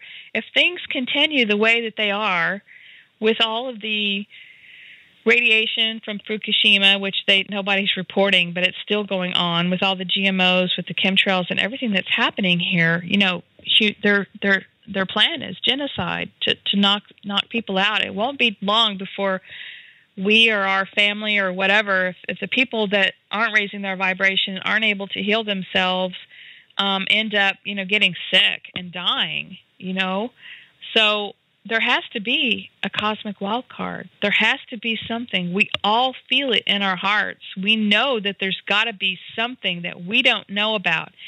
If you were on a tactical war team, a tactical war, one side of the war or the other, you wouldn't go tell people what your ace in the hole was. And perhaps that's what is coming, is something that they haven't told us about. They meaning either the Pleiadians or, all these other beings that, channeled material. We've talked about that. Most channeled material is false light material, just geared towards giving us some kind of hope that never comes, and then we get disappointed and they feed off of our negative energies. Well, one thing I want to jump in on, though, too, is getting back to what you were saying about other dimensions and higher dimensions and stuff like that. What we do know is that there are, matter of fact, we here at the In5D studio, we have this board of truths, and we write down our truths. What we do know is what's going on above us are these galactic wars. The Orion Wars have been going on for what seems like eons, perhaps. But, and what they say in alchemy is as above, so below. And you look around, what's going on Earth, is a complete reflection of what's going on in the galaxy above us. So, there's another way of looking at as above, so below, which is as within, so without. Now, that can be completely different from as above, so below. As within, if you're within and peaceful and creating that harmony, that's what you're going to create on the outside. So you can change everything on the outside from within. What do you say we jump to a caller right now? Does that sound good? Yeah, that sounds great. Okay. Well, area code 512. You didn't have your hand up. I apologize. Do you have anything you'd like to add to our discussion tonight? Area code 512? Well, I jumped the gun on that one. Sorry about that. Go ahead and continue listening. Mm-hmm. And I have another caller here, Andrew Fisher from Nature of Reality Radio. Welcome to the Cosmic Awakening Show. Hi, and thank you for mentioning my radio show. Welcome to In5D Radio also. Right. Well, I don't think it's important for me to waste time plugging my show, so let's just move on to the important stuff. It's all good, brother. The Archons. Yeah. You do remember what I told you last time I called into this show about Zachariah Sitchin being victimized by timeline watchers who didn't want people to know that his first 3 books are very accurate, right? Yeah. Yeah, Michelle, I was actually trying to ask you that because I remember you wrote in your article, some article on on In5D.com, where you mentioned he worked for the Vatican. You got that stuff about him being a 33rd degree Freemason from that documentary, the Golden Web. Is that right? Greg, did you get that stuff from? I don't know. There's several sources I've got it from. I don't specifically remember right now. Basically, when I got to the last book on Sitchin, I couldn't read it without falling asleep, and that usually means that there's disinfo and it's going down the wrong path for me, and that they're turning off my attention span to where I can't finish it. But basically, when I did first read Sitchin's material, it opened my mind to a new possibility of the origins of humankind, and that was really what I needed out of Sitchin's stuff. I knew at the time I had no idea that I was going to find out the true origins and bloodline of Anu's sons, Enlil and Enki, and the fact that most of the false light, quote, gods, unquote, are basically posers, and are, probably Enlil or Enki or Anu as far as that goes. Anu, as far as I know, has not incarnated onto the planet, so he sent his sons to incarnate and to be in charge of humankind and creating the body that would allow them to harvest our energy. Yeah, and Sheldon Neidl and Andrew Bartzis have talked about how the Archon matrix control system has actually been encircling the Earth, around the Earth, for 900,000 years. And Sheldon Neidl has used the term Anunnaki to describe the people who put that matrix system around the Earth for that long. Although George Kavassalis did explain to me the term Anunnaki actually refers to a hodgepodge of extraterrestrial races, both good and bad, who are the children of a universal geneticist entity known as Anu, and the ones from Nibiru are just one faction of that. And Andromeda Council contactee Tolek, he explained that the real Illuminati forces, the real wizards behind the curtain behind the Illuminati, well, yeah, it's the reptilian aliens, but the Anunnaki from Nibiru, apparently they're the ones responsible for all the genetic connections that are unique to the Illuminati bloodlines, the DNA connections, which I guess makes sense because they're the children of a universal geneticist. But this is something where Sitchin left off at. Do you maybe subscribe to that idea? Greg? That's pretty loaded, but I've got the whole thing about Nibiru. There's so many people that are out there saying, "Oh, Nibiru's on its way," and that explains all the the massive changes within our solar system. But there's so many other things that could be causing that. And that a lot of this stuff is included in my article that I put out yesterday. The cosmic wildcard. The changes in our solar system could be from cosmic rays. It could be from the photon belt. It could be the galactic super wave. It could be the cosmic bubble, the galactic ribbon. There's so many things that it could be causing it. Now, if there was, Nibiru, and it was within, our solar system, surely there'd be amateur photographers that would be able to take pictures of it. And from what I've seen, there's nothing that is definitive proof that it's anywhere near us. Well, that's the thing is, excuse me, Andrew, is we can only deal with what's really in front of us at this point. I think that we had to study a lot of those things to open our mind to any possibilities. But I think that it's really, we only have a very small portion of the whole picture as far as Nibiru goes and the Anunnaki. But yes, I do agree that the Anunnaki are part of the Archonic system. I do not think that they are the Archons themselves. No. I feel like the Archons could have even come from another universe, personally. So I think the Anunnaki, yes, they're part of the part of the Archonic system, but I don't believe that they're the head chiefs in charge. I agree. Well, they're not the head chiefs in charge. I was just talking about in regards to the Illuminati. And, well, it's going to be kind of hard for even amateur astronomers to find Nibiru. I mean, Bartzis did say there are 66 planets in our solar system. And not only that, Tolek, he also told in his interview with Alfred Weber, said that these aliens watching over us during the 2012 end of the Mayan calendar, the malevolent forces on Earth were trying to create literally a Nibiru flyby by making people think that it's going to happen, to put more fear on Earth.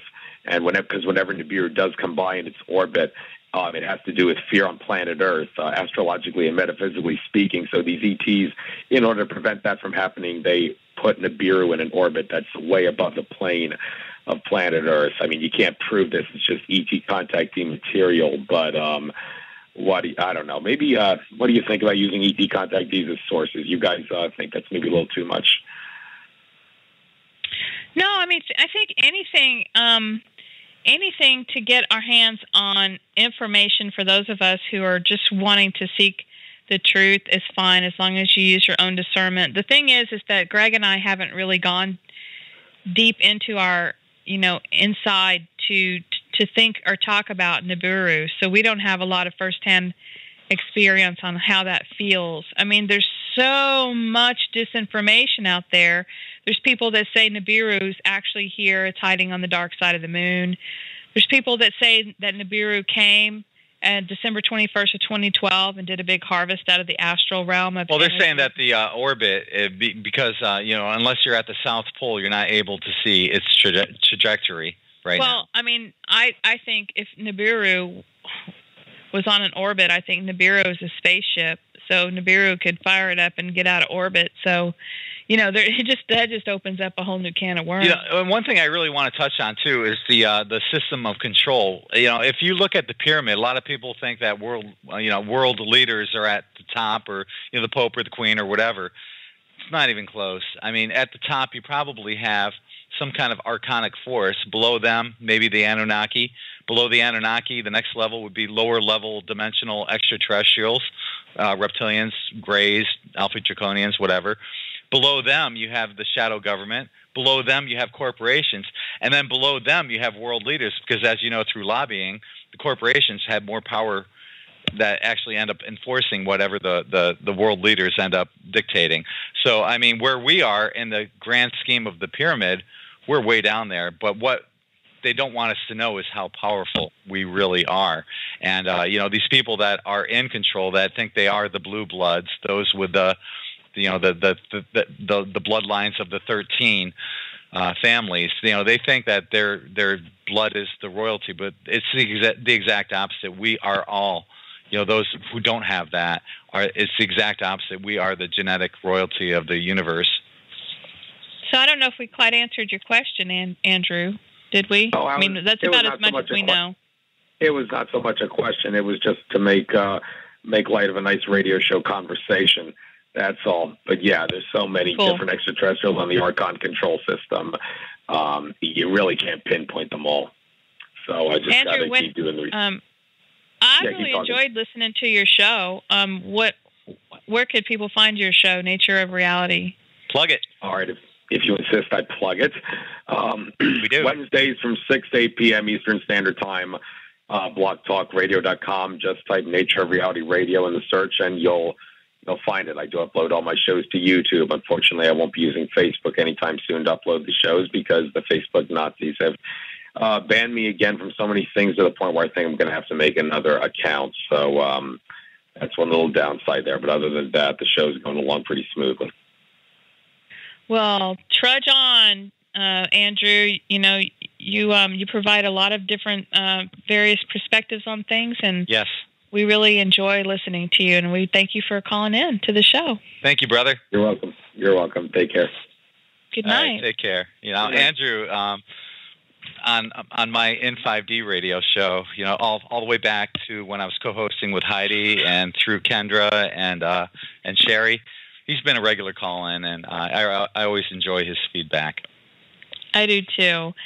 And so let's jump back to Greg. I'm just going to ask you, basically, I was getting to how we were trying to exit the matrix, and how we were thinking that our bodies were made of an organic substance that may possibly be the dark matter, which everything is created from, and being able to remember how to manifest, create anything that we could possibly need out of the background energy or the dark matter could possibly mean that our bodies could be a way to have a stargate or a connection that goes to Earth, and Earth may have that dark matter in its core which is a direct link back to source. And that may possibly be a way to exit the matrix, but not to leave this reality, but to be able to become or join or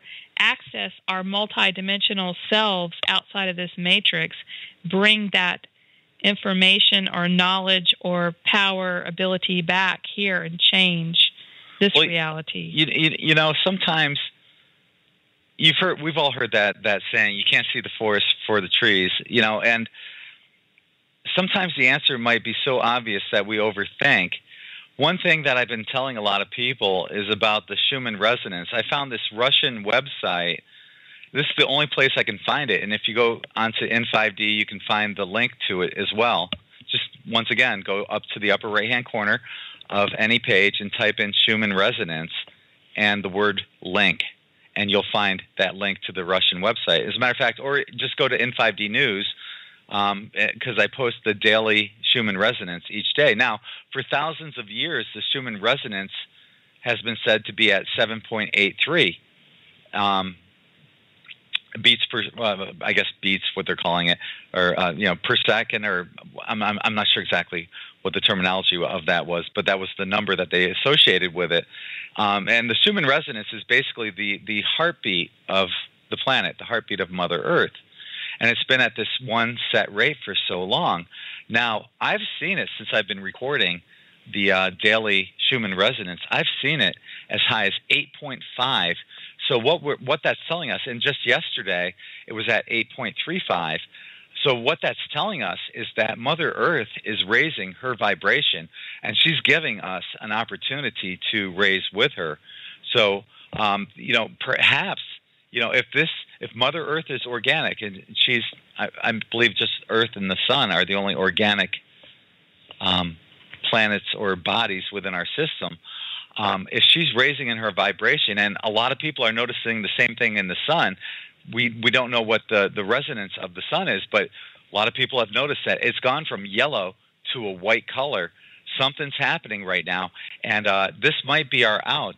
If she's raising in vibration, and we can just simply tune in to her, pay attention to her, send her love, go out and be in nature, perhaps that is the exit within itself. It could be that simple. Well, and I would also say that there are a lot of people that have different paths on this planet, and not everybody is ready to exit. Excuse me, just a moment. Not everybody's ready to exit this incarnation system. There are some people who may want to go another round of incarnation. There are some people that may want the opportunity to go off with the light forces and have an experience on a archonic matrix 5D planet that's a copy of the real Earth that we're trying to get to.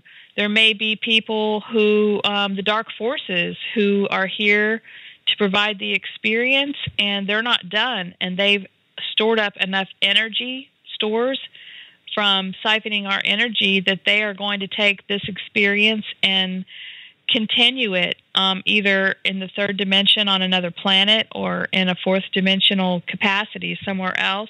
There may be people that want to go with them and help join them to do that. So this is an individual choice. This is an individual searching and yearning for what you're here to do in this lifetime. And for those of us, I think, that are truth seekers and are continuing to look outside of ourselves to try to find these answers, I urge you to simplify things and just feel, from all of the times that we've written articles on how to raise your vibration, does it feel right when you're raising your vibration? Do you feel like you're on the right path when you're doing the things that we've talked about? If it's just as simple as, we've been overthinking all the different things going on. There's been a lot of things created in the New Age, which was created by, the New Age religion was created by Henry Kissinger back at the time of the hippies who became, they started awakening. They were our predecessors to awakening to that there's more to life than just doing. It's interesting if you think about that's the whole Pluto and Leo generation that lit the fire for the rest of us. Yeah, I love that generation. Yeah, if you think about the 1950s where everything was beaver cleaver, and then the 60s where everybody was smoking pot, having sex, doing drugs, listening to rock and roll, and basically doing acid. Dropping acid was the doorway into the astral realm to be able to experience more than just yourself. Take your consciousness out of this body and go on a trip, basically. Mm-hmm. That's when things really started opening up the mind to understanding that we may just possibly be spirits having a physical incarnation experience here on the planet. And getting back to what you were just saying, too, everybody has their own path to follow and their own free will as well. So, it's up to that person. We're not trying to tell anyone to do anything specifically. If you feel that you need to go through the false tunnel of light, even if you have a question about it and you're thinking, well, maybe that's where I need to go anyway. You see your friends and family that have deceased and they're waving you in and, go there. If you feel like, you want to be part of the archonic forces, if that's what's really drawing you in, do it. This is your life path. For us, we want out. I'm done. I want out of this. I'm done with this whole reincarnation cycle as far as I'm concerned, and hopefully some portal will open up and I'm diving right through it. Yes. I just basically, I call this the definition of insanity, doing the same thing over and over again. However, to look at it from a higher perspective, knowing that this lifetime is only a blip in our eternal reality, I have to say that I didn't just come here to basically, I didn't just come here to do this lifetime and to wake up and say, okay, I'm done. I came here to communicate with other people who are waking up to what's happening and to spread the word like wildfire across the world, because I don't think that the dark beings thought, the Archons and their minions, I don't think that they thought there'd be as many people waking up as there are now. It has been amazing what has happened. And I'm going to say 5 years, but I'm also going to say this year has been crazy. Remember when we posted that article, Greg, on the number of people who had done unique visits to In5D, mm-hmm. and we ran the numbers? Yes. There was like this huge peak at the end of last year, mm-hmm. basically. Yeah. October, November, December 2013. It has really it doubled over like at least 2 or 3 times between then and now, the number of actual visitors. We haven't done any different type of we haven't done any advertising. No. So it's just basically there for. It's the quality of material. People know that when they come to In5D, we're pretty much going to tell them where the bear shit in the woods. Plus, we're going to give light and fluffy articles as well. But we're also going to we're the kind of people that are going to tell you the truth, whether it hurts you or us. But it has to get out there. And I'm going to put it with a positive twist. I'm going to look at the bright side of everything that's out there. There's some information that I'm like, I'll tell Michelle, I'm like, I don't know if I can post this. And there's still a couple articles that we've talked about, like what might happen in the upcoming years around 2023, some information that I was told about. I don't think people are ready for it. But, I want to tell everyone, I want them to know that we will cover every base, and we're going to be as positive as we can about it, because I firmly have great faith in humanity. I know we're going to win this. The light always wins. And it's not the false light that wins. It's the real organic light. We're going to win this, and we know that we're on the precipice of something huge right now, and that ties into the article I put out that came out today. There's all sorts of things that are going on. There's so many things that are working in our favor, but is there a galactic wild card? And I asked that as a question at the end of the article. Is there something that we didn't cover? Because we're all feeling that there's something that could happen that would happen within the blink of an eye. That's just going to turn things around in an amazing way. I agree. I mean, it could be so many things like you talked about in the article, but I just do want to point out that even if it doesn't happen in a blink of an eye, just look at where we've come. Oh, yeah. I mean, I've been on my awakening path for 4 years, and I wasn't the same person 4 years ago, not anywhere near. I mean, I'd say 180 degrees. Mm-hmm. And I wasn't the same person, I would say, 6 months ago. And I'm not the same person as when you met me almost a year ago. Yeah. You know, I posted a picture on the In5D Facebook wall, and it's a quote of mine, but it's so true. And it says, as each new person awakens, the timeline changes. Hence, an alternate reality becomes our current reality. So when one person awakens, so many people will say, well, you know, what can I do? I feel like I can't do anything to change anything that's going on. Well, if you're awakened, you already have changed that alternate reality, a parallel universe. And the more that you keep working on this, you know, and the more that other people wake up, and that just involves maybe even talking to other people. You know, you're at the grocery store. You could say something as simple as, oh, wow, I didn't realize there's so much high fructose corn syrup in this product. Just getting people to open up their minds is changing the paradigm. And, you know, as more and more people awaken, and we've seen this rise exponentially on In5D, the viewership here, they know that they're going to get quality material here, and we're just not going to fluff up everything necessarily. We're going to tell them exactly what they need to know as it comes in. Yeah, I mean, it really puts me in a hard position to write about something that I know is not going to get a lot of, quote, likes, unquote. Yeah. But I know that I'm putting something out there. It may not be the most popular article, but if I can help one person that has been thinking about their chakras or astral travel or, you know, their relationship for that matter, if I could just help one person, then I feel like I'm fulfilling my role that I came here to play. So I do want to talk about astral travel with you, Greg. Okay. You know, I posted that article, Why Astral Travel, and it bombed. Basically, you know, I thought it was awesome. Well, I loved it. I think I'm on the right track. If you have chakras that are energy systems, and the pineal gland basically is a doorway to the astral realm, it seems.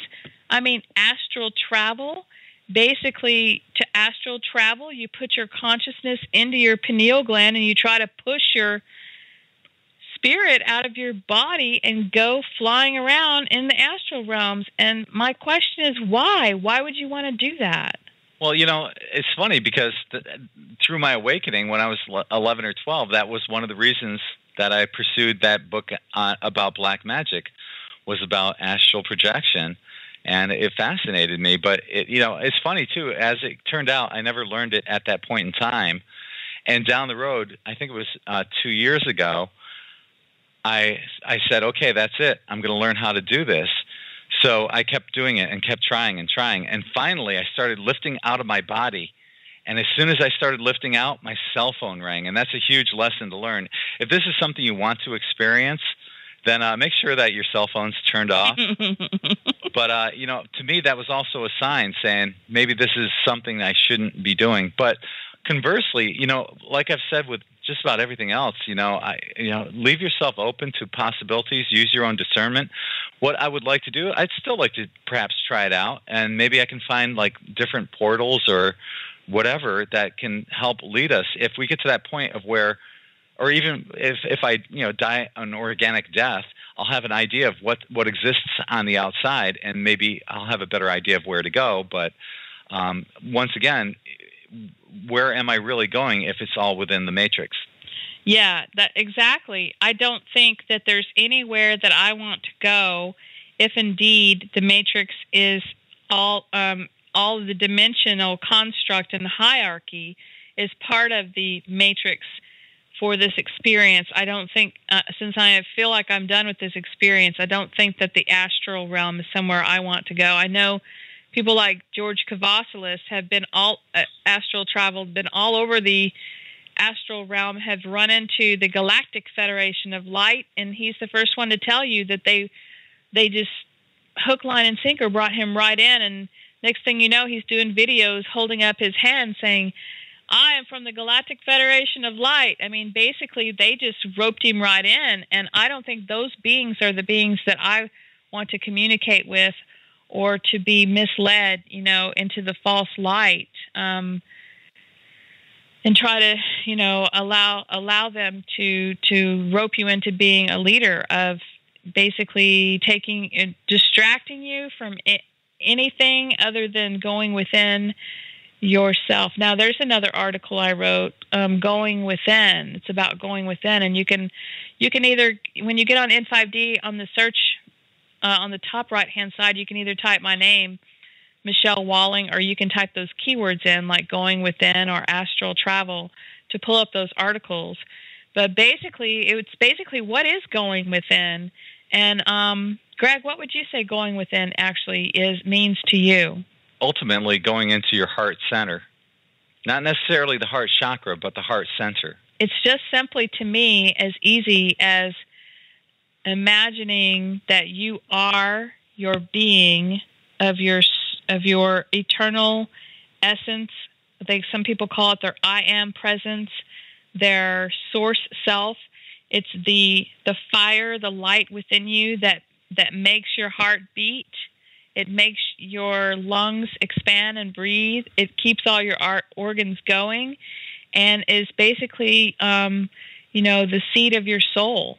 It's the spark of creator. Right. The organic creator. Right. And so when you take your attention into that part of you, going within, to me, just simply means acknowledging who you are as a spark of creator and being with yourself and spending those moments with yourself.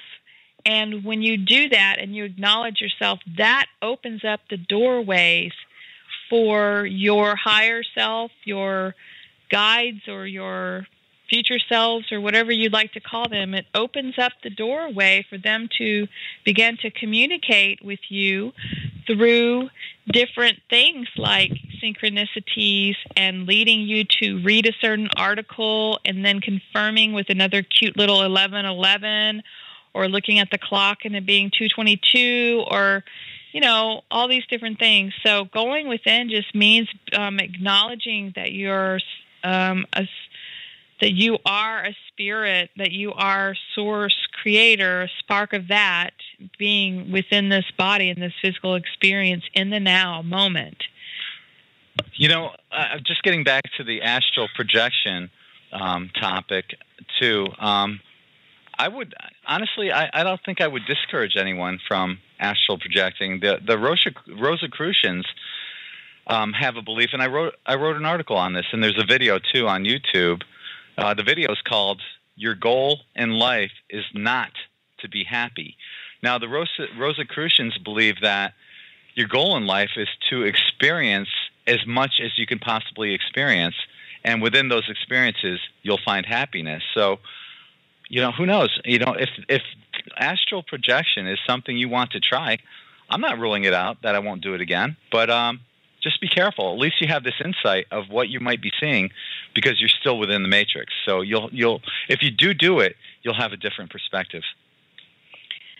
Yeah, see, I think it's an individual thing, because I don't think that I'm just here to experience.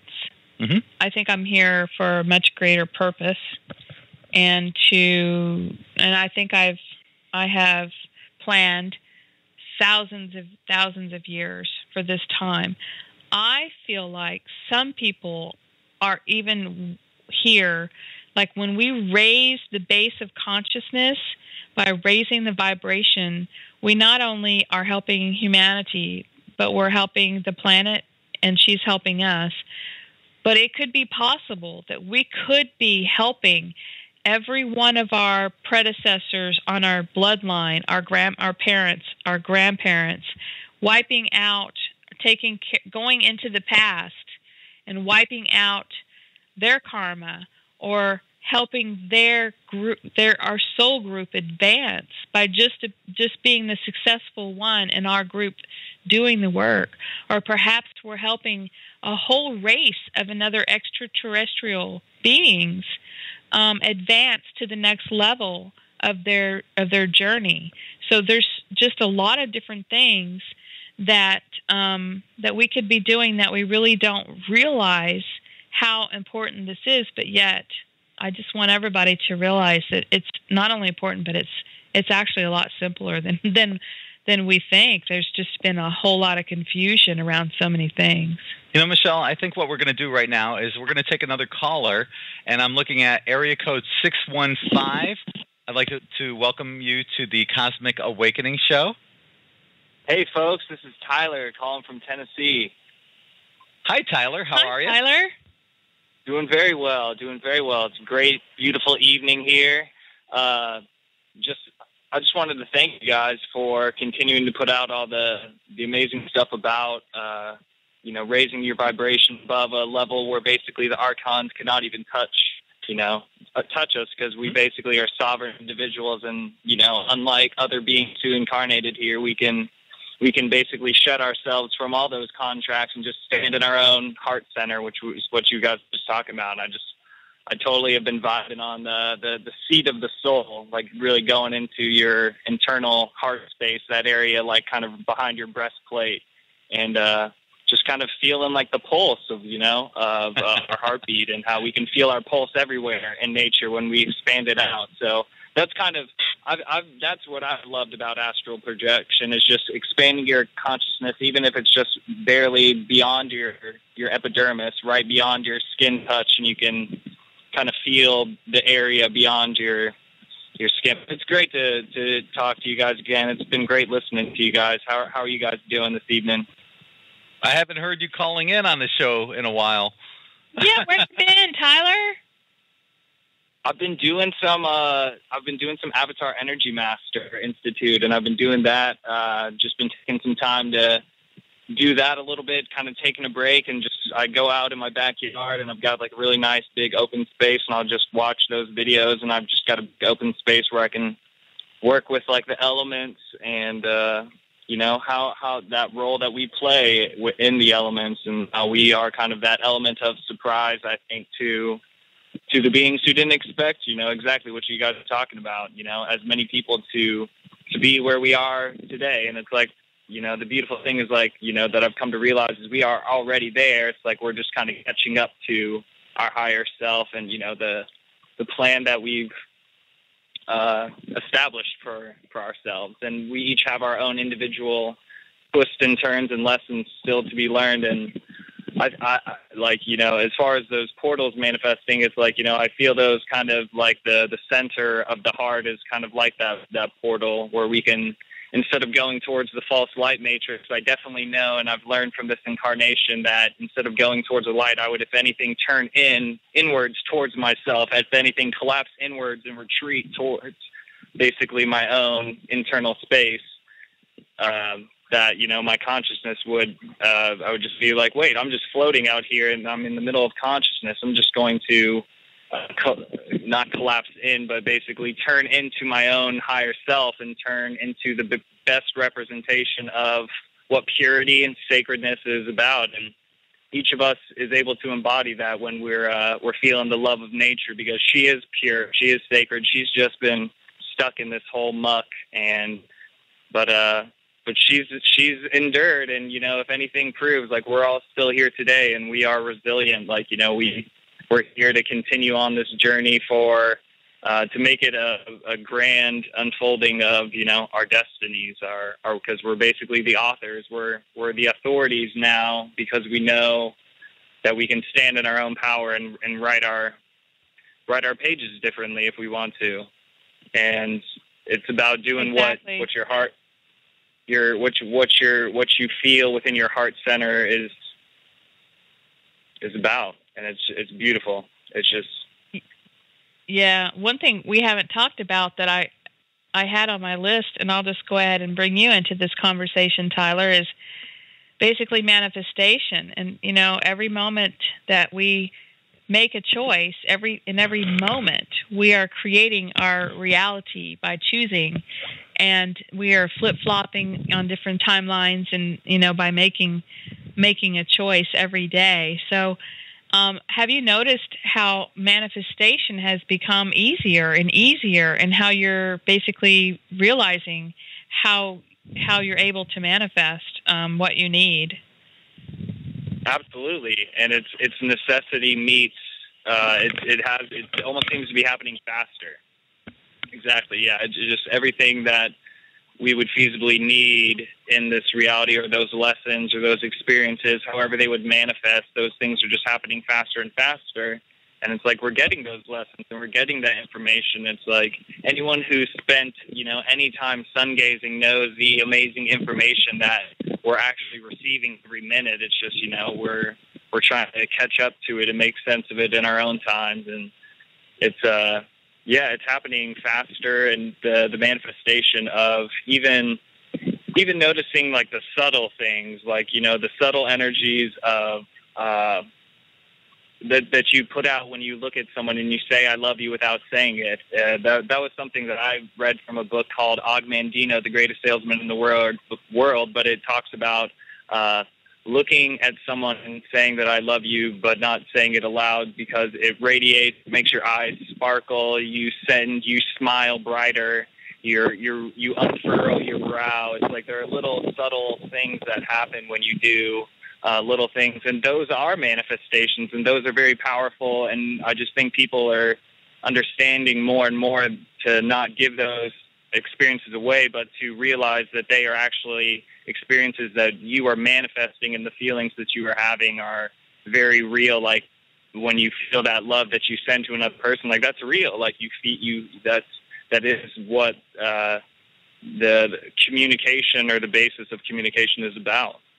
That wave. It's funny you mentioned that too, because when I go on the beach, I do what I call a love bubble, and I'll create this huge bubble, and it'll go all the way out into the water and all the way up to where the buildings meet the beach.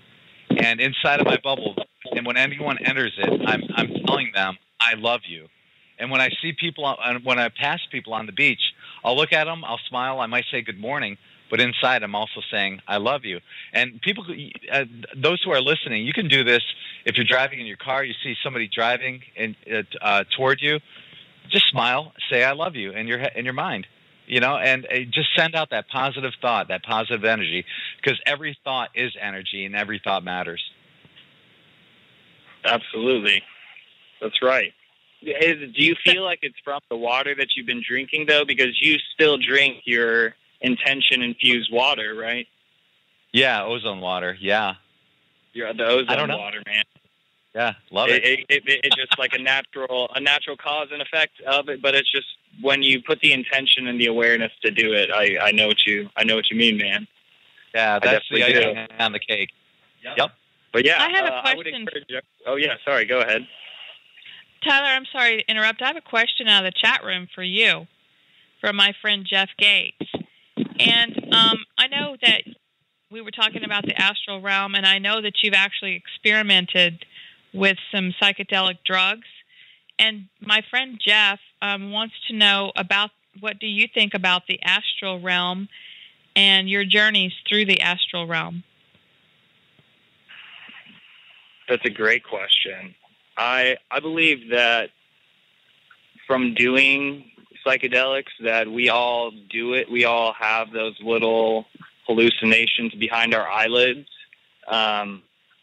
It's more like you can kind of see shapes moving, like when you close your eyes sometimes, like, but it's like, that's like part of like the world that exists, like as a different waveform, or as like waveforms that you are emitting. And then you're basically, because what it's helped me come to realize is that our bifocal eyes are actually emitting light as opposed to receiving light.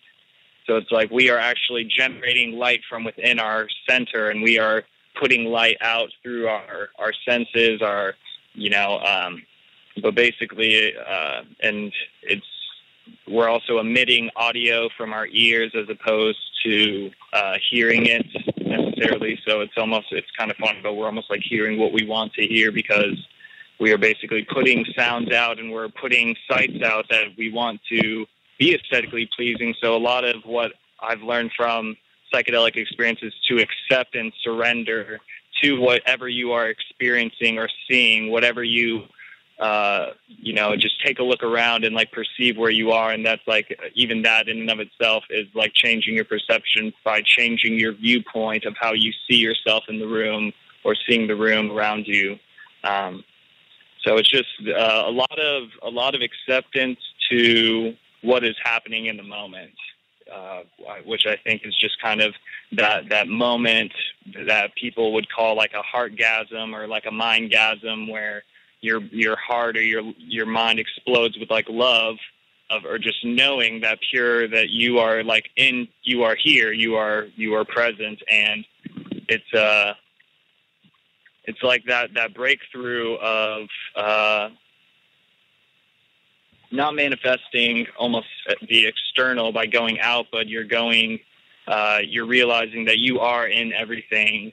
And basically when you're connecting to like a tree, or if you're outside and you're, connecting your feet to the ground, you are basically, you are part of that. You are basically that channel or that connection that extends that energetic flow. And you basically do this with sight and sound and feeling as well, and smell.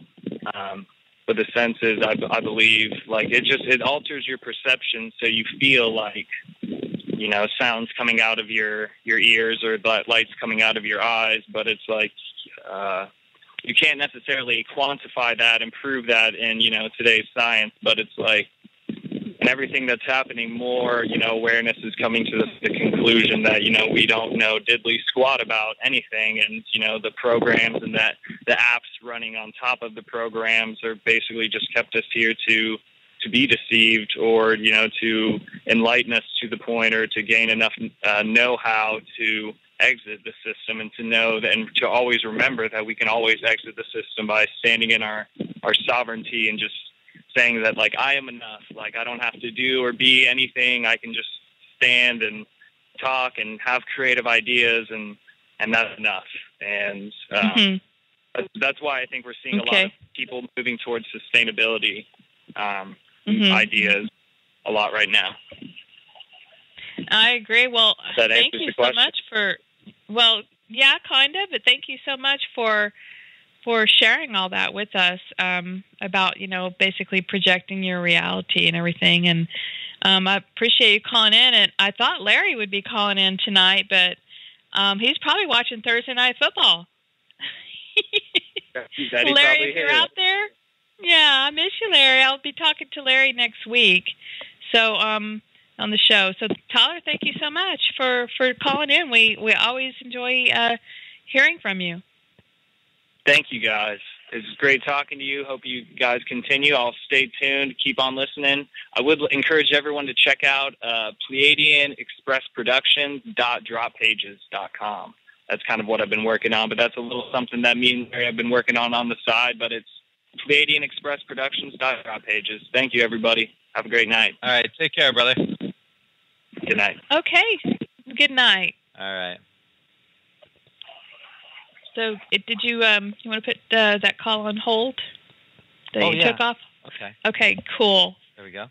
All right, he's a little rusty, He's been, just sitting back eating bonbons, watching television. Bonbons. if I were, they would be organic. Well, the one of the last things I'd like to talk about is the future of In5D, Greg, because we have. Oh, didn't you want to talk about that Lily thing? Well, I have talked about that a little bit. Right. Yeah, I've talked about that a little bit. Basically, about the Earth being organic and the body, the human body being made of the same material as the Earth, and basically having that organic source, dark matter that the astral beings do not have access to it. Well, there was, I cut and pasted them. There was a couple questions from Elizabeth Hart The first one was, what do you think of the Wingmakers material, the 2 websites, and especially interview number 5? And her second question was, what do you think of the Lily interview that Lisa Harrison did? She was not familiar with the Wingmakers and similar info. Could this all be disinfo?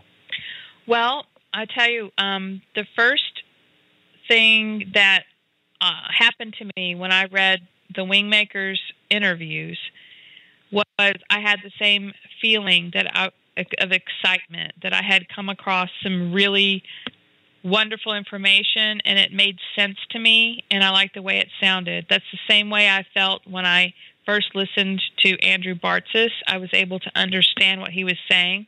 Now, whether all of this material is 100% accurate or not, including Bartzis or, Robert Morning Sky or anybody, I don't know.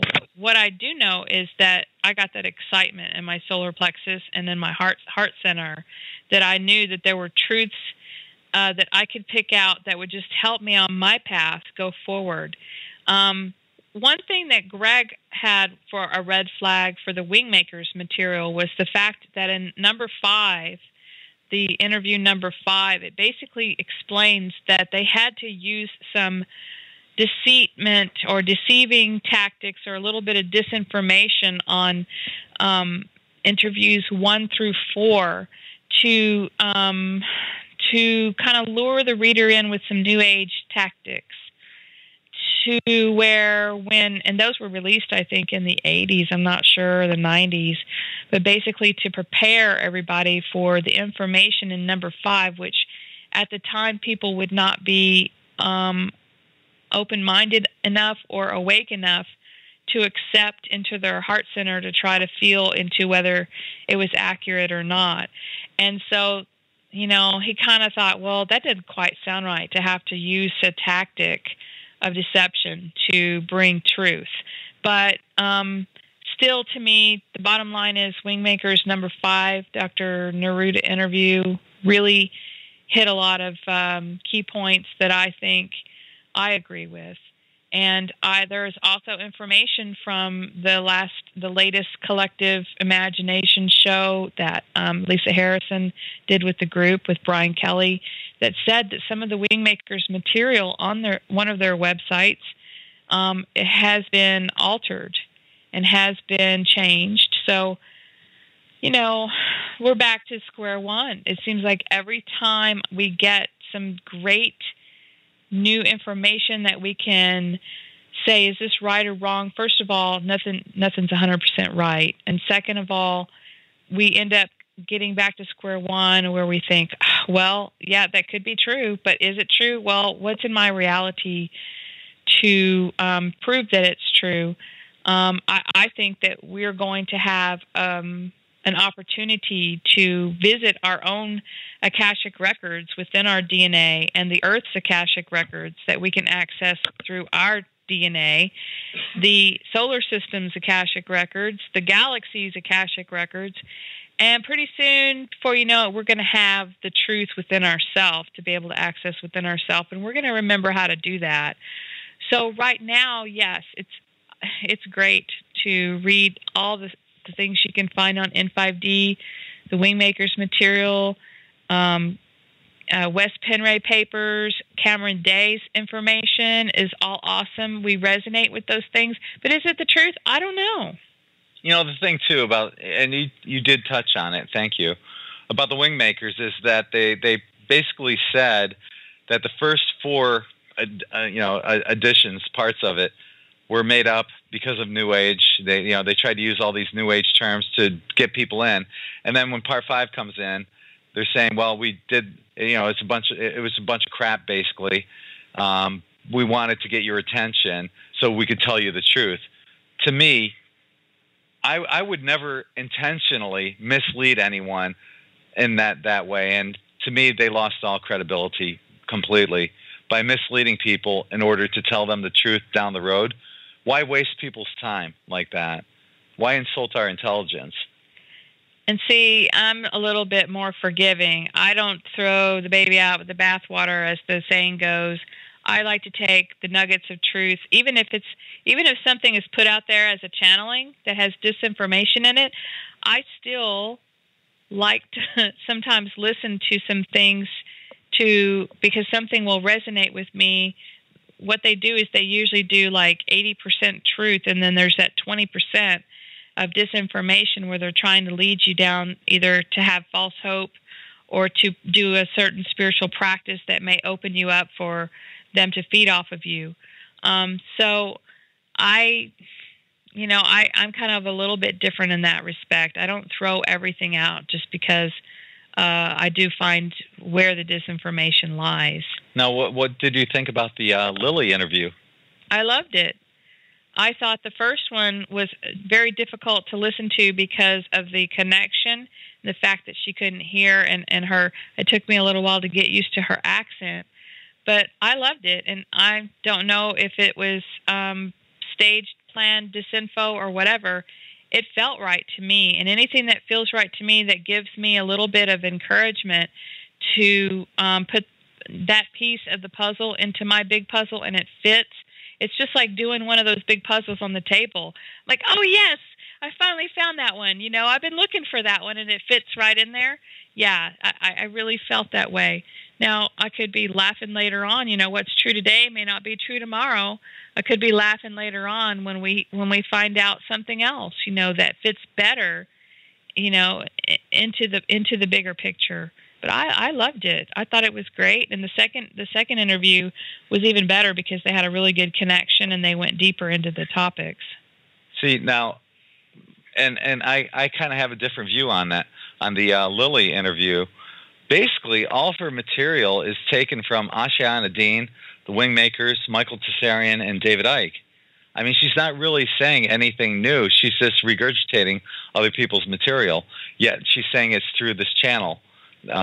So to me, I'm a little bit more skeptical of it, but I will listen with an open ear and an open mind. But I don't know.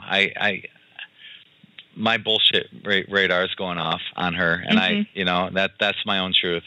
And that's what I love about you is, first of all, you've always said that it's going to take a hell of a lot to make your jaw drop. Yep. And every time my jaw drops, I'm like, Greg, and you're like, that ain't making my jaw drop. Nope. So, so I've seen a lot, folks. Nothing has made my jaw drop yet. Yeah. Ashiana Dean, by the way, lives here in Florida and Sarasota. Yeah, not too far away. And just because we live by Ashiana Dean doesn't mean that we subscribe to her ETs, her ET group, who she represents. And it doesn't mean we're bashing her either. On the same note, it's just, to me, it doesn't resonate with me because it's either her way or no way. And when people do that, there are other ways. And here's the great example too. Now, there's a huge discrepancy on which way the Merkaba rotates. According to Ashiana Dean, if you do it the way that Drunvalo Melchizedek says, you'll turn to space dust. But according to Drunvalo Melchizedek, if you do it Ashiana's way, you'll implode. Now, I've tried it both ways, and here I am. So you guys figure it out for yourself. Well, and here's another interesting thing. I had never heard of Ashiana Dean before, and I ran across one of her videos talking about, she had these really neat diagrams about the Earth and about how the Earth is, the time that we're coming to, it's like everything is in alignment in the universe for the Earth to be able to move through some kind of portal or to have some kind of, route away from here. And, all these things, I was mesmerized, and the things that she was saying was really making sense to me. And of course I went to you, Greg, and I said, have you ever heard of this lady? And you're like, yeah, why? And I was like, oh, the stuff that she says is making a lot of sense. And then, and you had told me that, you thought of a lot of it was hot air and bullshit. But that whatever resonates with you, this is what he always says to me, whatever resonates with you, go with it. I don't think I said it was hot air and bullshit, but it just didn't resonate with me. But what I can say in Ashayana Dean's behalf, we have this program, computer program, where you can listen to a person's voice and you can tell which side of the brain they're using when they speak and whether they're basically lying or not. She believes in what she's saying, wherever she's getting her material channeled from. She firmly believes it. All I'm saying is I don't think it's the complete truth. I'm sorry. I didn't mean to use that statement because that's what you usually say. Yeah. But, well, I say that for some channelers. Yeah, I won't name any of them. We don't like to. No. It's not like we like to call anybody out or anything because, like you said, everybody's truth is their truth. And exactly. She has a group that she's representing that is bringing information forth. And for whatever that group's purpose is, that's their purpose. But that doesn't mean that that's our purpose or what we're here to do or that we're even from the same group. And so here we all are full circle again. Yes. To so many people have different paths here. And that is, first of all, that's one of the reasons why there's so much confusion. Because there's not just one path here. There's so much information out there, and there are a lot of different paths. Some of it's false, some of it's true. You've got to think that's what discernment is all about, is going with what feels right to you. And then here we are again, what felt right to me 4 years ago, some of it doesn't feel right to me today. But that doesn't mean that I didn't need to come across that 4 years ago, because it was a stepping stone into a higher path of understanding, whether it be the fact that there is some really convincing New Age bullshit out there, or whether it be the fact that I needed to know about the Matrix in order to know about the false light matrix, or whatever is building upon another thing. Right. And that's one of the things that we do say right on the front page of In5D. Always use your own discernment, and we try to put out as many possibilities as possible, and we try to cover all the bases. And what we will do is, the latest news that comes out, we're going to put it out there for you. And, don't necessarily, if it resonates with you, great, and because that's our truth right now. But if not, just keep reading, because there's going to be stuff that you will find that definitely does resonate. There's something for everybody on In5D, and the truth is coming up faster and quicker than ever before right now. And we've got some pretty huge articles coming up on In5D. Yeah, one thing's for sure, that when we have a personal experience, we're going to write about it. Yeah. Let's talk about the future, some future exciting things about In5D. We had a change of chat rooms, and we are creating in the future, we're going to create a new chat room that is just for In5D. The last chat room was on Chitango, which is something that you could actually take that chat room and post it on, anybody could post that on their website. And it kind of got a little expansive, and there were some security issues, basically. So now what we've decided to do is go ahead and tell what we're looking into. Yeah, there's a couple different chat programs that I'm looking into, and you'll have to have a Facebook profile to log on, number one, and it'll only be on In5D. But as before, you can come on In5D and chat with people 24/7. You can always find somebody chatting, because In5D reaches nearly 1 million people every month. And there's always somebody chatting. So if you're wide awake at 3 o'clock in the morning and you have a question about something, chances are there's somebody talking there that you can ask about it. So in a different time zone where it's still like maybe 3 o'clock in the daytime. So you can always find somebody. You're never alone with In5D. There's so many different ways you can connect with like-minded souls. So also another thing that we've decided to dive into is the In5D store, which will be coming probably within a month or 2 months. We've partnered with a company that is, we have the rights to over 600 ebooks that you can purchase.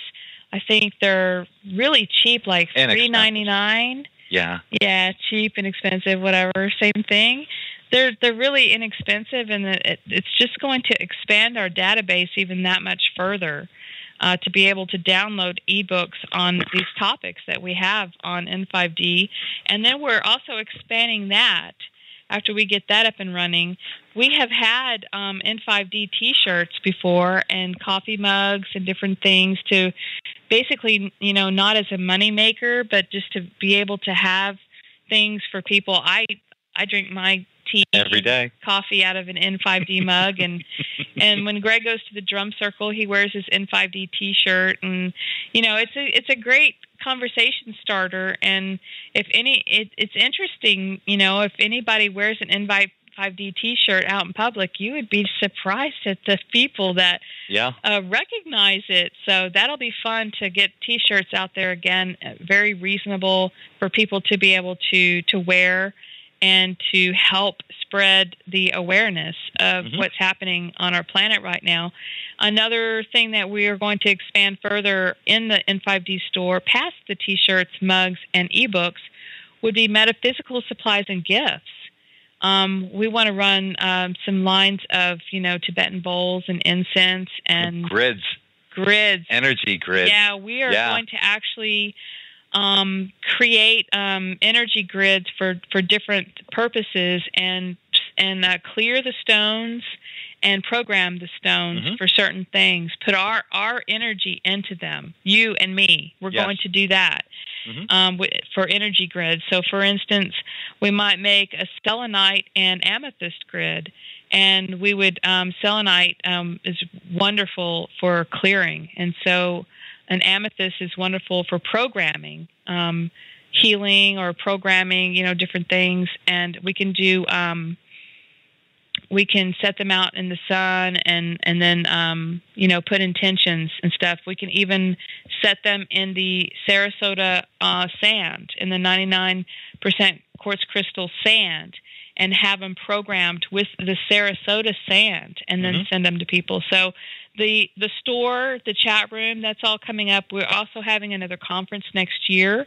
We're waiting on our keynote speaker, George Kavassilis, to let us know when he will be coming to the States, and then we will piggyback on top of his current, travel schedule. Because he's already agreed to be our speaker.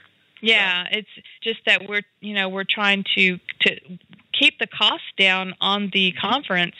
We're trying to go ahead and get him over here for whatever else he's coming in on, and then pay for, of course, his travel here to either Florida or, Texas, depending on where he's coming into the States. We will have a conference for you next year with George Kavassilis as the keynote speaker, and basically, I think, raising your consciousness and vibration and all of the wonderful new things that we're learning is going to be the topic of that conference. So we're excited about that. Definitely stay tuned to Michelle's radio show for more information about that. Yes, and the last thing is we've kind of tabled the clinic for just a little while, the walk-in clinic, the alternative holistic healthcare clinic, not in our minds, but basically in physical manifestation at this point. We, our good friend Kendra Gilbert is going back to school to get her RN certification, so she can. There's a fine line right now is what we're walking on. If we were to open up a clinic, we would either have to be like a psychic center and do everything like I feel like I could do just by intention and hands-on healing. I think we could heal a lot of people. But for legality purposes, right now, in order to keep from getting shut down, I think the best way is to have a DO in there and a nurse and, a medical staff to be able to write diagnoses and do some other kinds of medical treatments. And if there is any holistic practitioners out there that are listening, feel free to get in touch with either one of us via Facebook or the In5D Facebook page or our personal Facebook pages.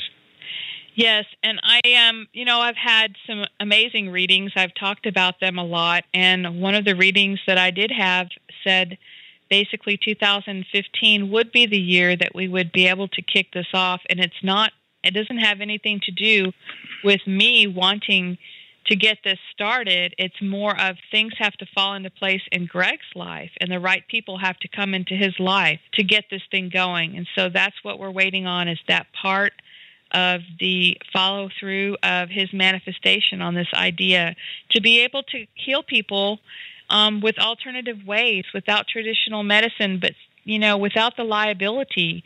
You basically put the information in front of the person who has the issue and let them make the choice. And there could be a lot of legal issues around that if someone were, for instance, to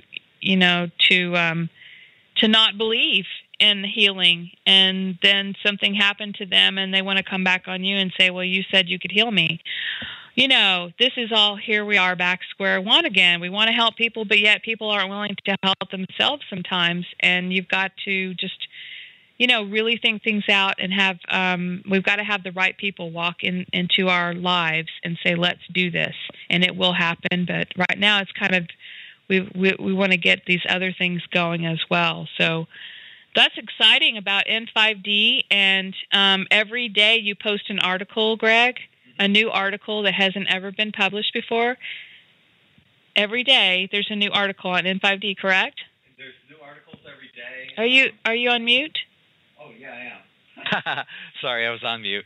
Yeah, we do post new articles every day on In5D, and a lot of them are original, first time, never been published before on the internet. So definitely, you're going to find the newest and latest information here on In5D. So check in every day. Now, every morning you get up early and you scour the alternative news and you pick out from your discernment, what seems like that people would be interested in hearing about. Yeah, and it's everything from health to crop circles to the latest astrology reports. There's some amazing astrologers that I love following, like Tom Lesher, Kelly Rosano, Jim Delacoli, who I've had on In5D Radio several times. There's so many good ones out there, and I'll post those on there. Any awakening news, some truther stuff. And to be honest, there is some stuff that I will post by people who I think are possible disinfo, but occasionally they put out good stuff, like Alex Jones. There are a few exposés that they will put out that are the truth, and I will put those on there. For the most part, I keep away from him. But yeah, overall, it's a lot of great information, and it is basically the news that the mainstream media fails to report. And I know a lot of people really appreciate that, and I appreciate you, and I appreciate you coming on the show. And basically, as we wrap this up, I do want to remind our listeners that Larry Locken will be joining me next week to interview Evie Lorgan. And we're going to, I think that's going to wrap up the dark force archontic, theme that we've had here. And hopefully we can move towards how we're going to move out of this matrix.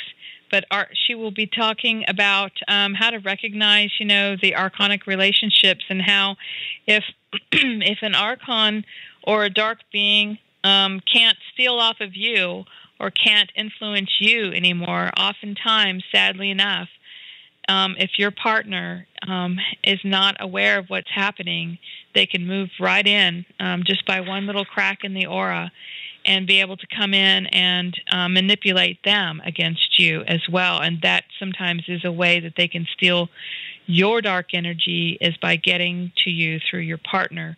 And so that's why I am just very fortunate, and I'm very thankful every day that my partner works as hard as I do to keep himself cleared and to keep himself of a high vibration. And I love you, sweetie, and I thank you for being on our show, and I thank you for allowing us to have this show as well. So, I love you too, and thank you everyone for tuning in. I've had a great time, and maybe I'll come back with a show again on In5D Radio, but not anytime in the near future. Too busy. Way too busy. He's enjoying focusing on In5D, and we're definitely growing. Oh, one more thing. Almost forgot. Tomorrow we're interviewing a lady who has had a successful magazine. Oh, yeah. And we are thinking about launching an In5D magazine where we will have articles that are not available on In5D, but more of a just in addition to In5D, and then later on, they will be available after a certain period of time, so we don't leave anybody out. But it will be like the first cut articles coming up for a magazine, and we're going to talk to her about the feasibility. We would definitely keep the cost down because it's not about, let's try to make $1 million off of, people who are seeking answers. It's not about that at all. But it's about expanding our team. And in order to expand our team, there has to be some kind of way that we can bring in income. And since we don't have income, I don't have another job. You don't have another job. This is it. We would like to share the platform and expand it with other people. In order to do that, most people need a job. And so we thought that we would look into the feasibility of this magazine. I'm very excited about it because we can bring so many writers in to write articles, and just I just can imagine it being on the bookshelves, being available. So we will just keep tuned into Cosmic Awakening Show, and we'll be sharing all this new information with you. And with that, I'd like to say good night to everybody listening, and to thank you everybody in the chat room that joined us tonight. I want to send everybody my love and to remind you to stay focused in your heart center and stay grounded, and we will all make it through this together. So good night, Greg. Namaste.